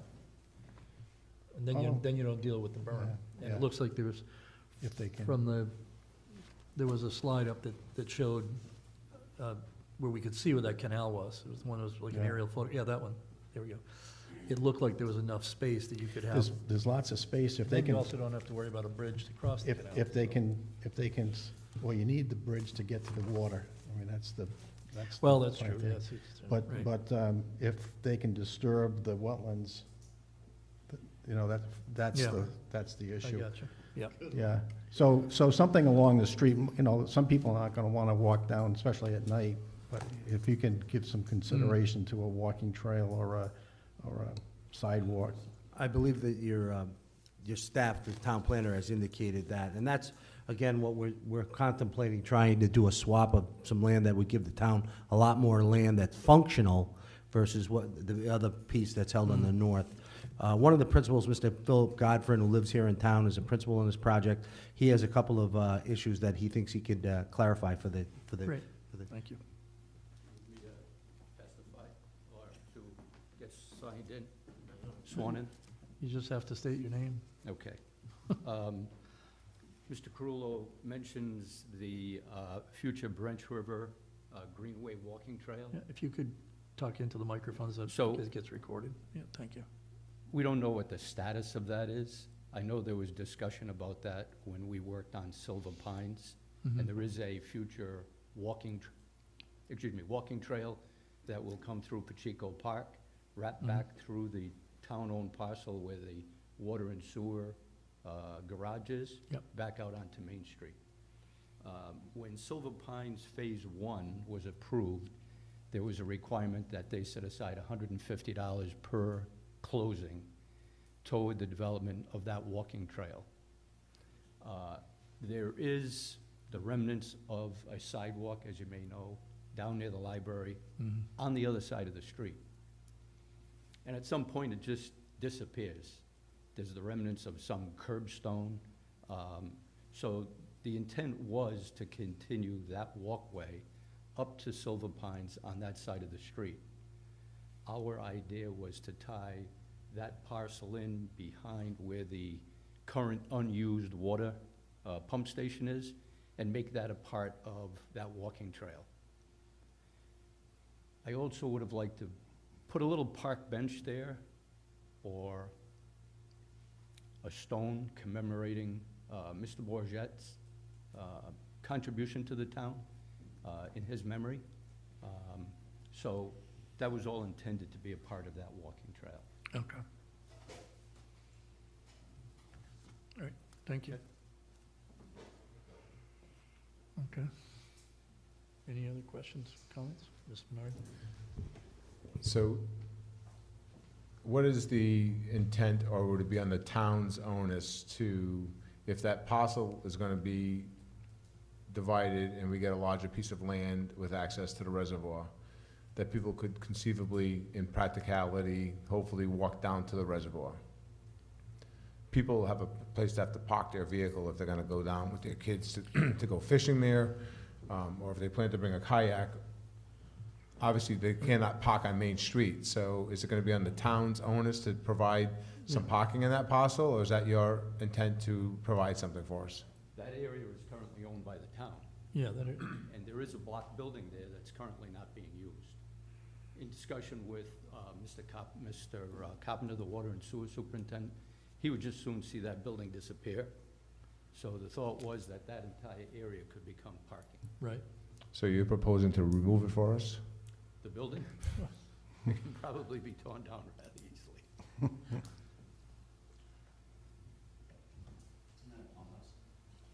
What Yeah. was? So, if I might just add, most of you know I'm a town resident for the past 58 years. The intent here was to create a nice courtyard effect with nice duplex buildings, similar to what you find in Laurelwood. Laurelwood has been a very, very successful project, as you know. It's completely sold out. There are no longer any units available there other than resales. This is Main Street in Slatersville. The intent is to do a very, very nice, attractive courtyard-type look right on Main Street. That will hopefully be an asset to the town. Okay. Ms. Bernard? I know one of the residents had a question or concern why we would consider allowing this project to go forward opposed to what would be allowable without any petition to have 8 houses. Think It's about, 10 or 10 houses. It's 10 versus 12. Or 10 versus 12. So Right. you would have all of those driveways leaving for one. Well, I'm just thinking that the type of residents also that would be going into these type of occupants would not be families that would have multiple children. It would be retirees or just starting. So your traffic, I just see it as a practicality that the traffic would be less. And I'm not a proponent for it, I'm just looking at it optimistically. I think the issue, one of the issues raised was really about the building that has the separate driveway, though. And that was the 10 versus 12, because there's 5 that share one driveway, but then there's the second, and that's the one that's on the curve. Correct, but if they chose not to do these duplex units, and by right, they could put 8 single units in there. Right. That's what I'm getting at. Sure, So with 8 understood. single units, you could conceivably have 8 houses at 2,600 square foot each that would have a family of 5, and at some point, I know I had 3 children, there are 5 vehicles in the driveway. So just contemplate that as food for thought, that's all I'm saying. Yeah. Mr. Kirby? Just as a point of clarification, and I don't want to interrupt, but under the existing zoning, and as far as the density, we're entitled to the 12 units. It's just a matter of the configuration and the dimensions, given the unique, and we will argue this and establish it before your zoning board, which is required for relief, is the unique characteristics of this land. As you notice, it pinches down towards the end. They've tried to reconfigure it to the point of trying to keep that last, or the first 2 units within the one driveway area, and it's nigh impossible, and so that's the reason why that driveway stays there for those 2 Right. units. Although it looks like, I mean, I know there's no dimension shown there, but it looks like from the drawing that for that unit and the driveway there is that you'd always be backing up onto Main Street. I mean, or you're gonna stop on Main Street and back Yeah. into your driveway, but one way or the other, Yeah, and whether we're a house or not, right, so. Now, on that, I don't agree, I don't want to see you have to eliminate one building. That driveway is a very big concern of mine, from hearing what the neighbors have to say about maybe we have an issue with, we need to do some more traffic control and speed control on the road. But something needs to be looked at a little better in terms of that driveway, where it needs its own turnaround, so they're not backing out onto the street. A little more thought, and I know we're still in the infancy stages here, Well, so a little more thought into it. Another question is, on the 5 units that are all together, I see there's parking spaces for visitors, I guess, for company. yes. Is there access from those parking spaces to that standalone building? So, I know one of the concerns, certainly, first and foremost,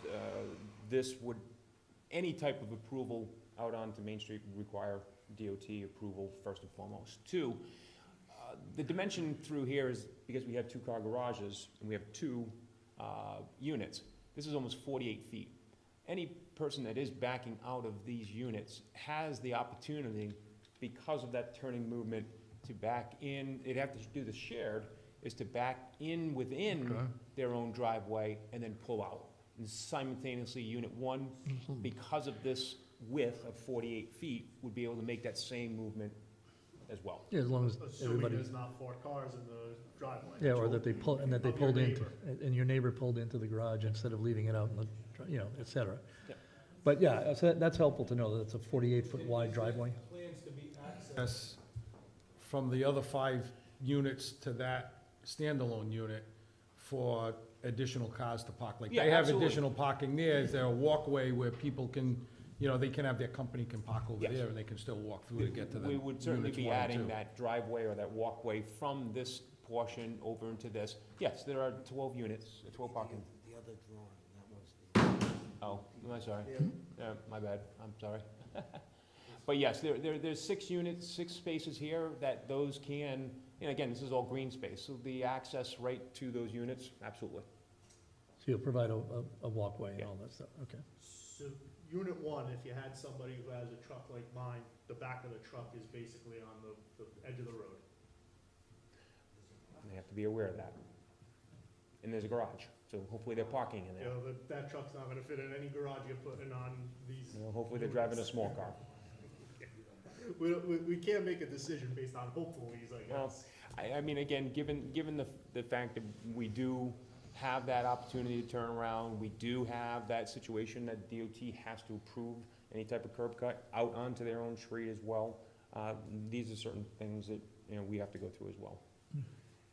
Okay.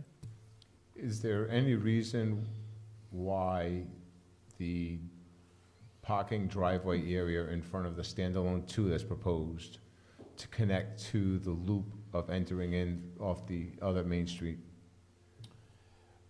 Just from the fact that, well, first and foremost, the regulations do call for 25 feet between that and the edge of the driveway. The turning movement in this particular location would be right up against the property line in order to gain access. And I think this turning movement would be, you know, backing in and out of this to just even make this connection is even more difficult than going out to Main. But we could certainly consider and look at that option, again. Could it be considered, instead of eliminating 2 units, eliminate 1? And then you gain less. Well, or separate the 2 of them, because it looks like if you separated the 2 of them, you could rotate one of them into that additional space to the left, and that would give you room for more driveway. So, just another Yeah, idea. I looking mean, at duplex that's why units, this is master yeah. plan. It just right? seems to me it's safer to manipulate through an internal driveway than backing onto North Main Street On a corner. Yeah, Main Street is. on that curve, correct, exactly. So just for all safety aspects, doing anything you can to design the elimination of that, I think would be beneficial. And even if it meant, you know, they're talking about maybe taking that down from 2 to 1 units, making that last unit a 3 unit. You know, for cost savings of, you know, 1 foundation, of just, you know, there's a lot of factors that go into building something. We could certainly look at that access internally. Yeah, I think it's a point of major concern. With the paving being porous asphalt, obviously you can't salt it because you're basically introducing the water. The whole point of the porous asphalt is to filter through the layers of sand and stone below it, so you can't salt that stuff. So I would. So how are we gonna make sure you don't salt that stuff and impact the groundwater in that area since you're in the overlay district? Easily, we're not having porous pavement. You're not having porous pavement. Okay, so what are you gonna do? We are actually in the midst of designing an infiltration system on both sides of. Not open ponds. There will be infiltration units that'll be about 3 feet deep, yes. Which meets standard regulations of Rhode Island DEM. That are fenced off. Well, it's not a catch basin, they're No, 3-foot they're open ponds. ponds, it's, yeah. But, With but fencing again, around there them. are infiltration, yeah, they would have to have fencing around it. I would, based on the reaction of people in the audience, I would seriously consider some type of infiltration chamber underground. Yes, I know it's more money, but these people don't want this, and then now, oops, by the way, we're gonna have all of these ponds with water and mosquitoes and fences around them right in front of us, so. I can understand that. Right. But at the same time, we are meeting, in any type of design, we would be meeting that regulation, and as an infiltration pond, would have to drain in 72 hours. So again, we haven't got into the aspects of the Yeah. final drainage that would have happened under the preliminary, Yeah. under master. You know, these are all considerations, and hearing the concerns of yourself and the neighbors, certainly we'll consider all. Yeah. I mean, because we'd be looking, you know, some of these are significant changes, but that's what we'd be looking for if we approve it and gets to preliminary. So, but better you hear it now than after you do all the work on the blueprints and all that, so. Anything else, board? I would, if we could make a stipulation to do something about sidewalks and potentially curbing to match existing curbing on Main Street, I would definitely pursue that as vigorously as we possibly can, based on what we've heard from everybody that came out and spoke about it so far. Okay.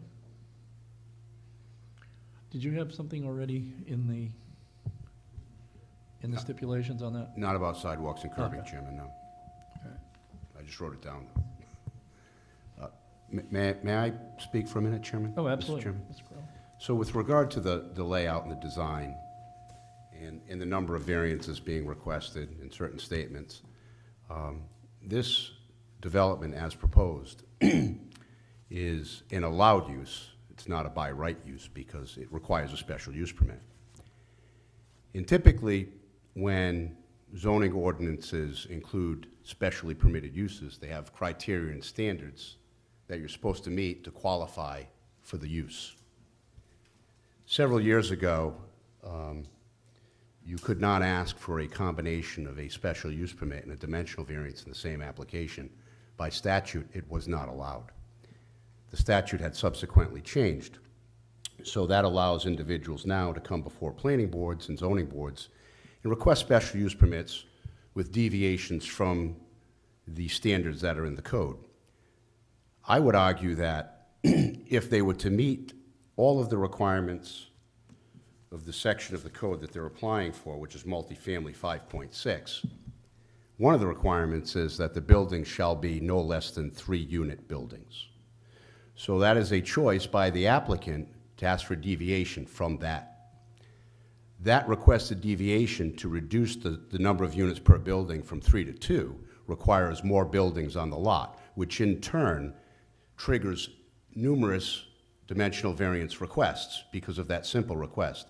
I'm not arguing that that's not an unreasonable request. I'm just saying, as a result of that request, they now cannot meet the distance between buildings, okay? They now need more buildings than they would if they had 3, resulting in that building number 1 and 2 being located in a very narrow portion of the property that cannot accommodate the size of the building plus the driveway and the parking lot. That's the reason why that building cannot be accessed by the main drive coming in. So it's a result of desires by the applicant to design a project. I'm not arguing against what he wants to do. I think it's a nice project. However, one deviation triggered multiple requests under this application, and the result is that building that seems to be of concern not only to the planner, but to the residents in the area. I just wanted to make that statement. If I might, and completely agree with what Mr. Carullo just said. If building 1 and building 2 were merged, it would do exactly what Mr. Carullo said. We're simply reacting to the market. Mm-hmm. these are the units buyers want. Nobody wants an inside unit. They Right. don't have any windows, they have a front door. So we're just simply reacting to the market. Right. And we're really not asking for anything that doesn't already exist. For example, at Laurelwood, they did duplexes as well. They went through the multifamily process. I don't think the issue is duplexes. The issue is with that specific building. The and- distances. And the issues that we've already brought up. Well, if that were divided into two single-family units, it meets the setback. It meets the front setback. That driveway would be what it is anyway, pickup truck or no pickup truck. In fact, within the last 5 years, there was a raised ranch built right there. Please, take a drive by. It meets the setback, along with every other driveway from the library in this direction. All of those houses have the same situation.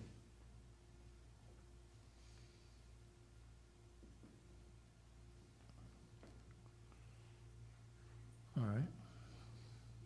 Anything further?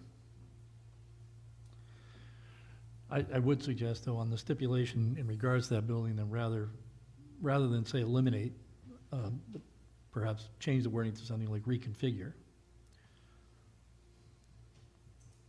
Does that make sense, Mr. Carrillo? If that's the board's desire, my concern is safety and the location of the building. And If you it's keep it ours. as eliminate, and they come back with another, Oh. I would say keep it as eliminate, and if they Oh, come okay. back with a solution to the concerns that have been raised, Okay, then, we can drop the stipulation. right. Okay, that's fair enough. That's really all I was looking for, is to give that option of reconfiguration. One of the quick thoughts is, in each side of the driveway, we could put a turnout. You know, a little stub. Mm-hmm. Gives the opportunity to back out of the driveway. It would fall within that setback, Mm-hmm.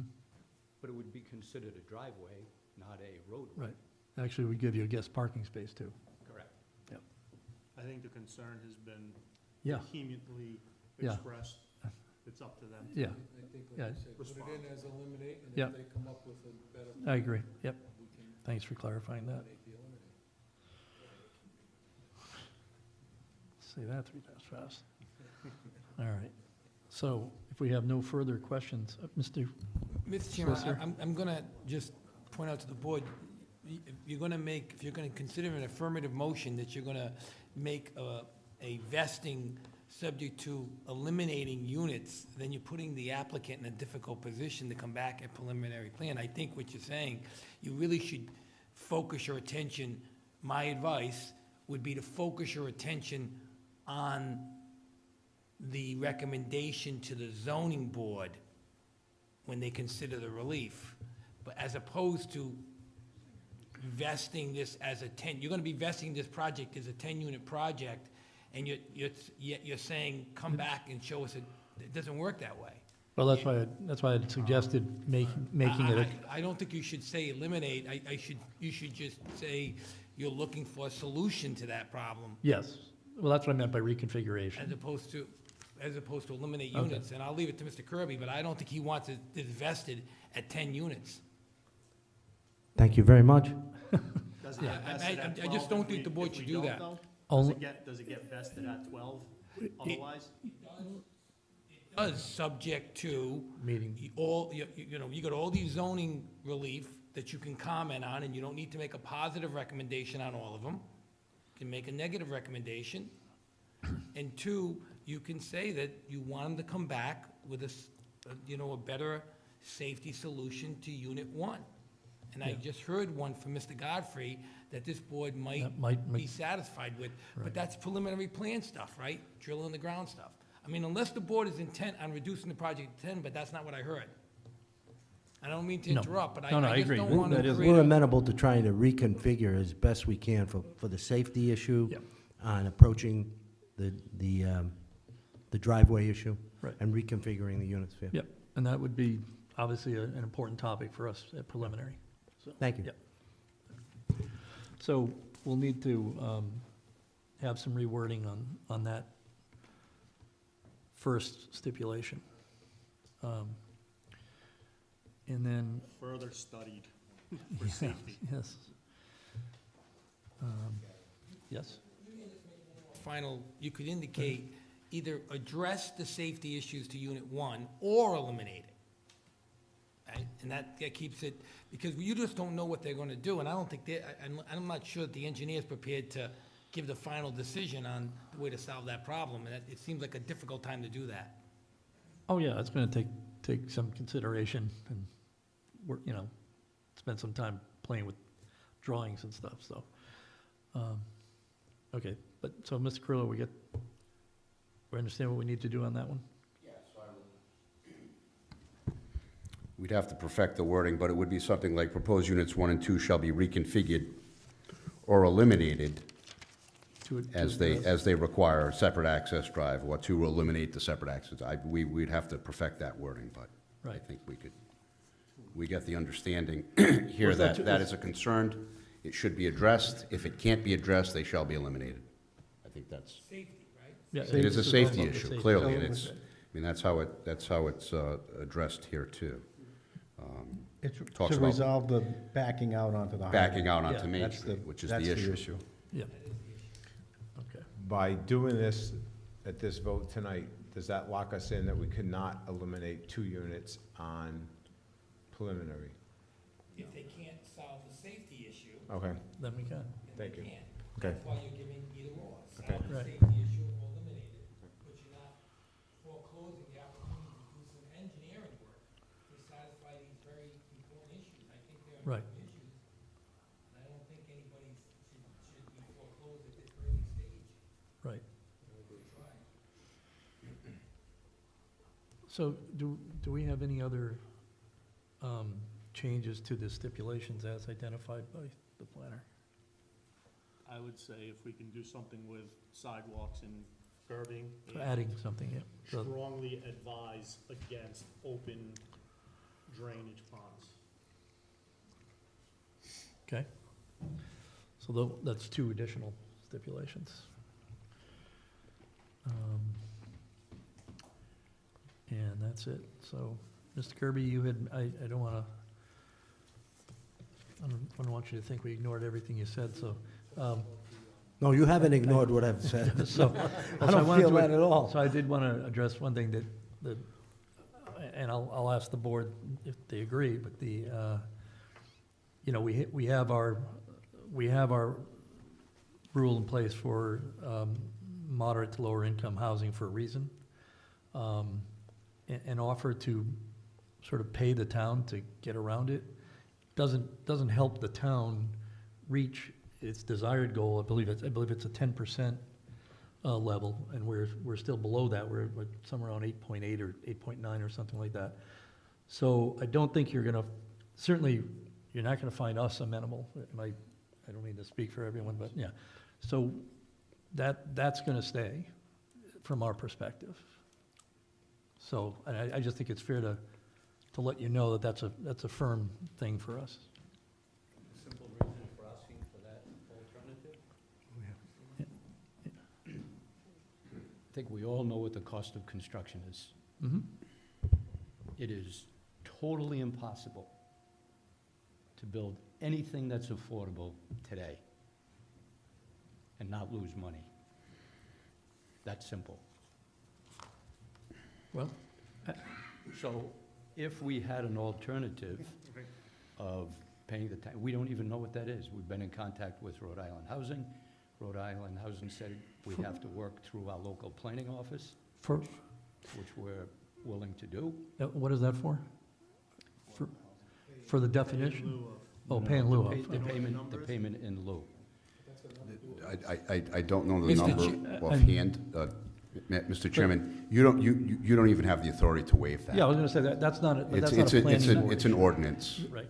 Mr. Chair, just so we can clear the record, not only do you not have the authority on that, you don't make a recommendation on that. Right. This is strictly a piece of legislation that the petitioner has to go to the town council and request the town council to change it. Right. And if the town council considers it they may refer it to you for a recommendation, but that's different than the automatic list of relief for zoning, which you must comment on, right? You must Right, make a recommendation exactly. on. So Yeah. the LMI discussion is really, I was just making sure you understand, that we weren't gonna remove it or anything like that, that's gonna stay, and as he said, they don't let us manage money here. Planning board is not trusted with a checkbook, so, that's how. Again, the intent was to determine what that amount of money would be as an alternative, give it to the town when the time arrives, if it ever does arrive, where costs come back down to a reasonable level, the town can get more for their money. Right. Well, that'll be something to take up with town council or whatever, yeah. Can I use some clarification from Mr. Punchak as to the request or on the curb and sidewalks? What specifically, is it along Main Street? Yes. In front of this?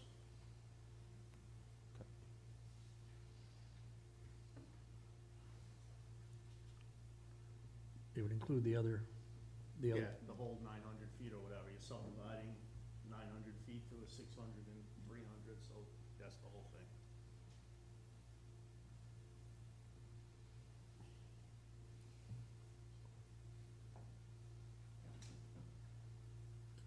that's all you needed? Okay, great. Did you have something else? Okay. That Yeah, would take care of a significant safety issue right now. Right. All right. So with that, are we ready to take a vote? Which gets some, So we need a motion. we need a motion to, All right, so I'll make a motion to approve the master plan with the planning office recommendations as amended, number one. the stipulations. Yeah. Stipulations, recommendations as amended, number one as amended, 2, 3, 4, 5. Actually, do we even have to put 4 in there if it's required? That's the 20% LMI.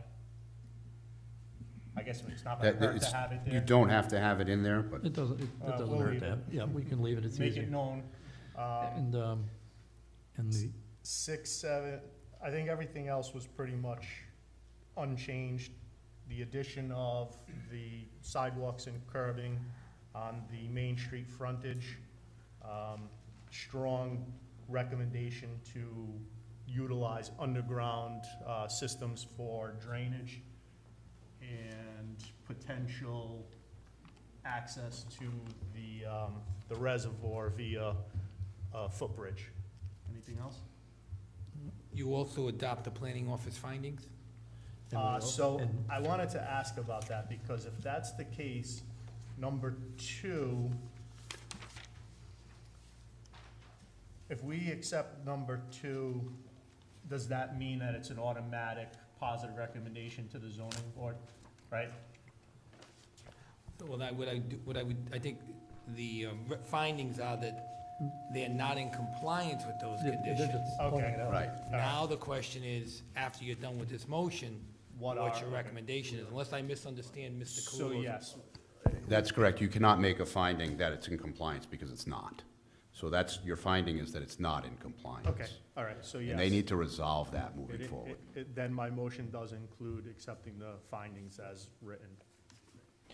Just We have a motion, second for discussion. and we have a second. So, discussion? Just, there was 2 points that Mr. Kirby brought up. One was regarding trash handling. Thank you.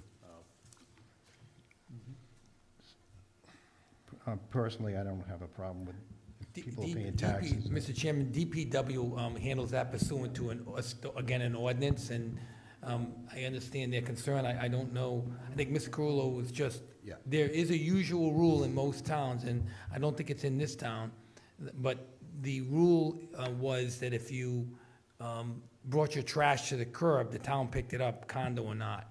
That was according to DPW. And then there was, I believe, a development that did not have the ability to bring it to the curb, and the council voted to amend that. So really, I think the answer would be to address trash hauling to DPW and the council, as opposed to mandating that they have to pay for it. I think it's to address it, not I mandate it. agree. I agree that, yeah. So I with know number, in the past, planning boards have made that stipulation. I just don't think it's so, something that's, so with number 10, everything would remain, yes, strike the trash hauling services. So snow plowing is not on the town, roadway maintenance, not on the town, drainage maintenance, not on the town. However, if DPW agrees to picking up the trash on the side of Main Street, then we don't have a problem with it. So I think where we're going with that, so, okay. Good catch. And there was one other one, I think? the two, dropping it from 12 to 10 was one of the other stipulations? It wasn't? So that's taken, we took care of that? Yes. So with that, we have slight amendment to the motion to approve, and we have a second. We've had discussion. Any further discussion? All right. So roll call vote. Mr. Fournier? Yes. Mr. Punchak? Yes.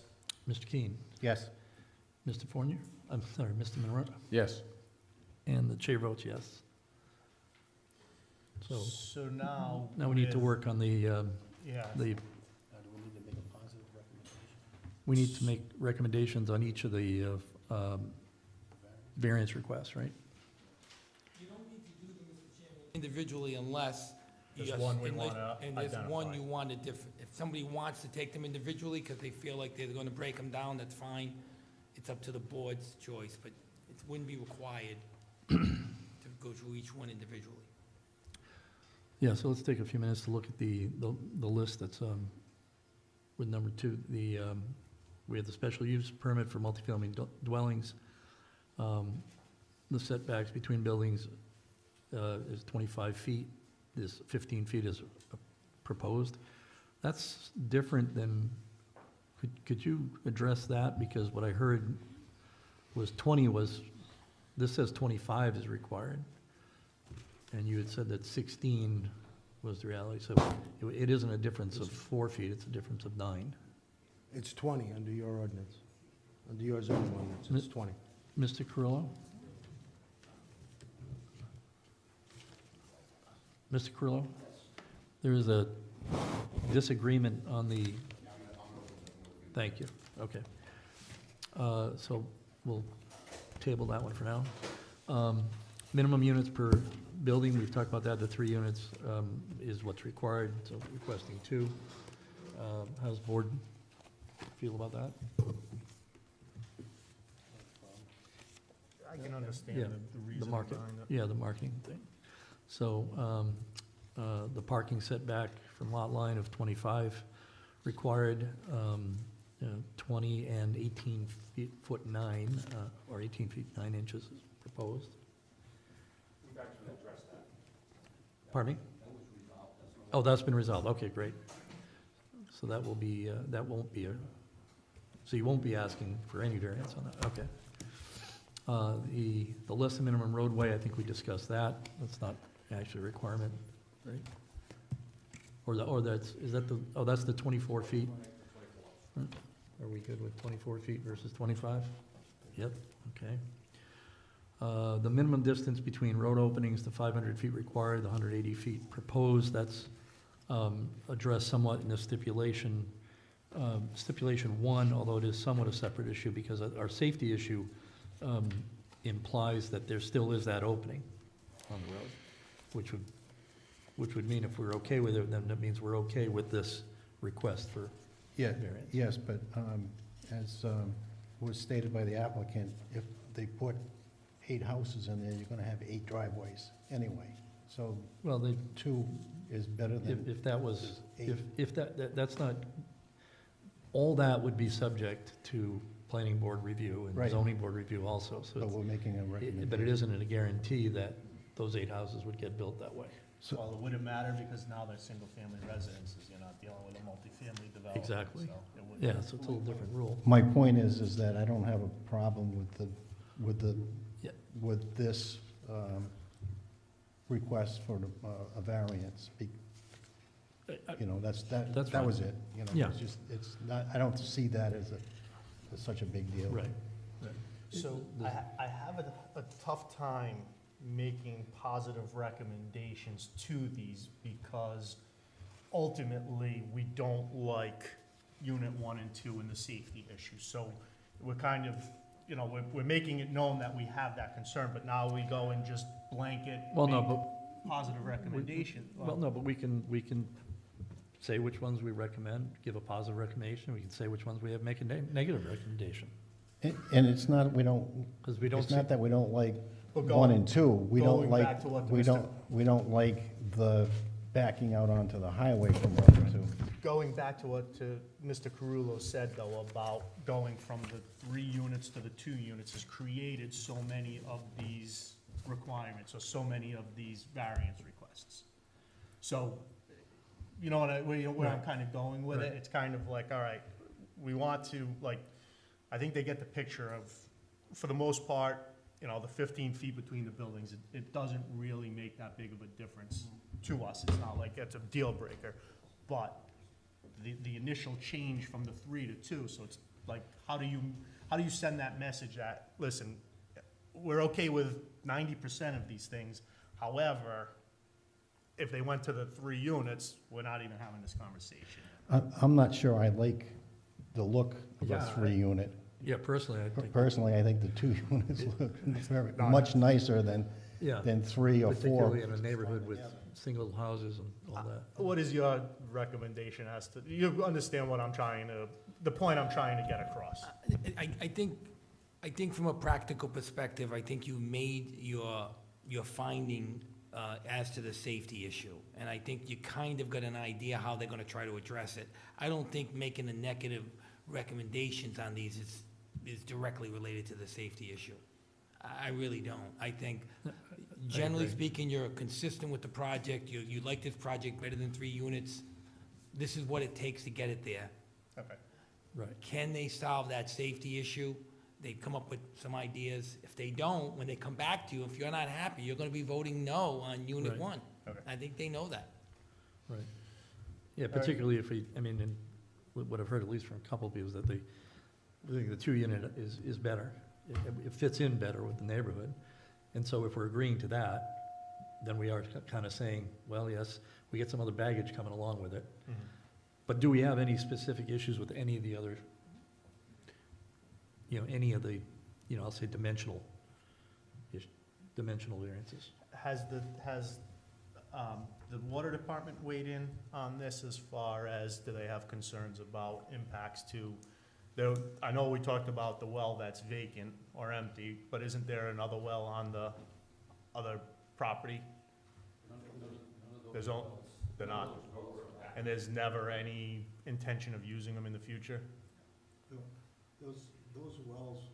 Those wells serviced the old Slatersville water system before the system combined with the industrial park system. So, and they provided water to the water tank on Country Way, which isn't being used now. So, as a matter of fact, at the last town council meeting, they're talking about taking that water tank down. Right. So in the long run, wouldn't it make most sense to cap these wells? To prevent any future, it's a direct source of contamination to it, so. Another What's that? stipulation for the preliminary, I guess. Just cap them. There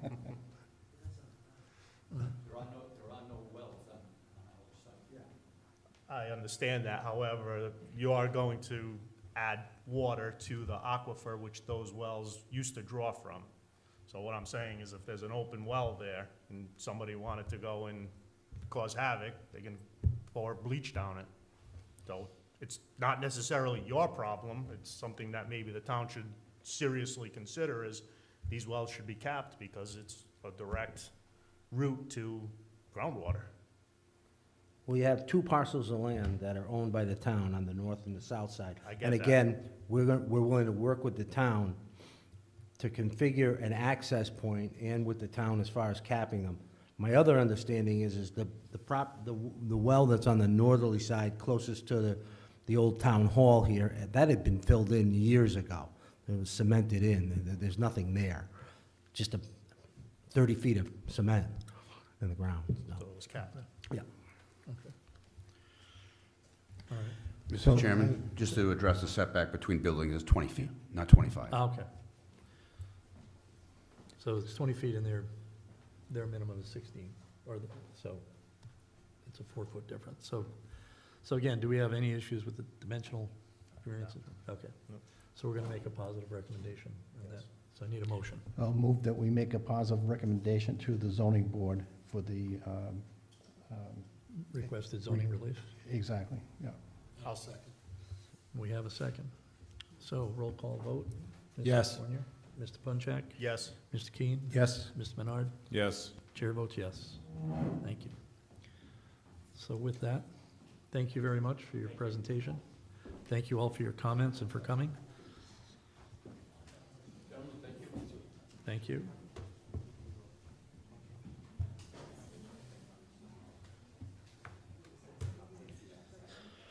Okay, so we have no administrative subdivisions.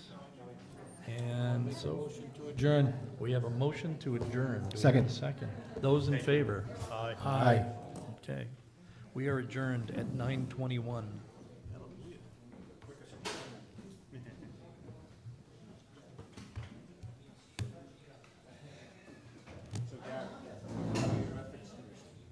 Huh? I did mine this morning. I'm gonna do it.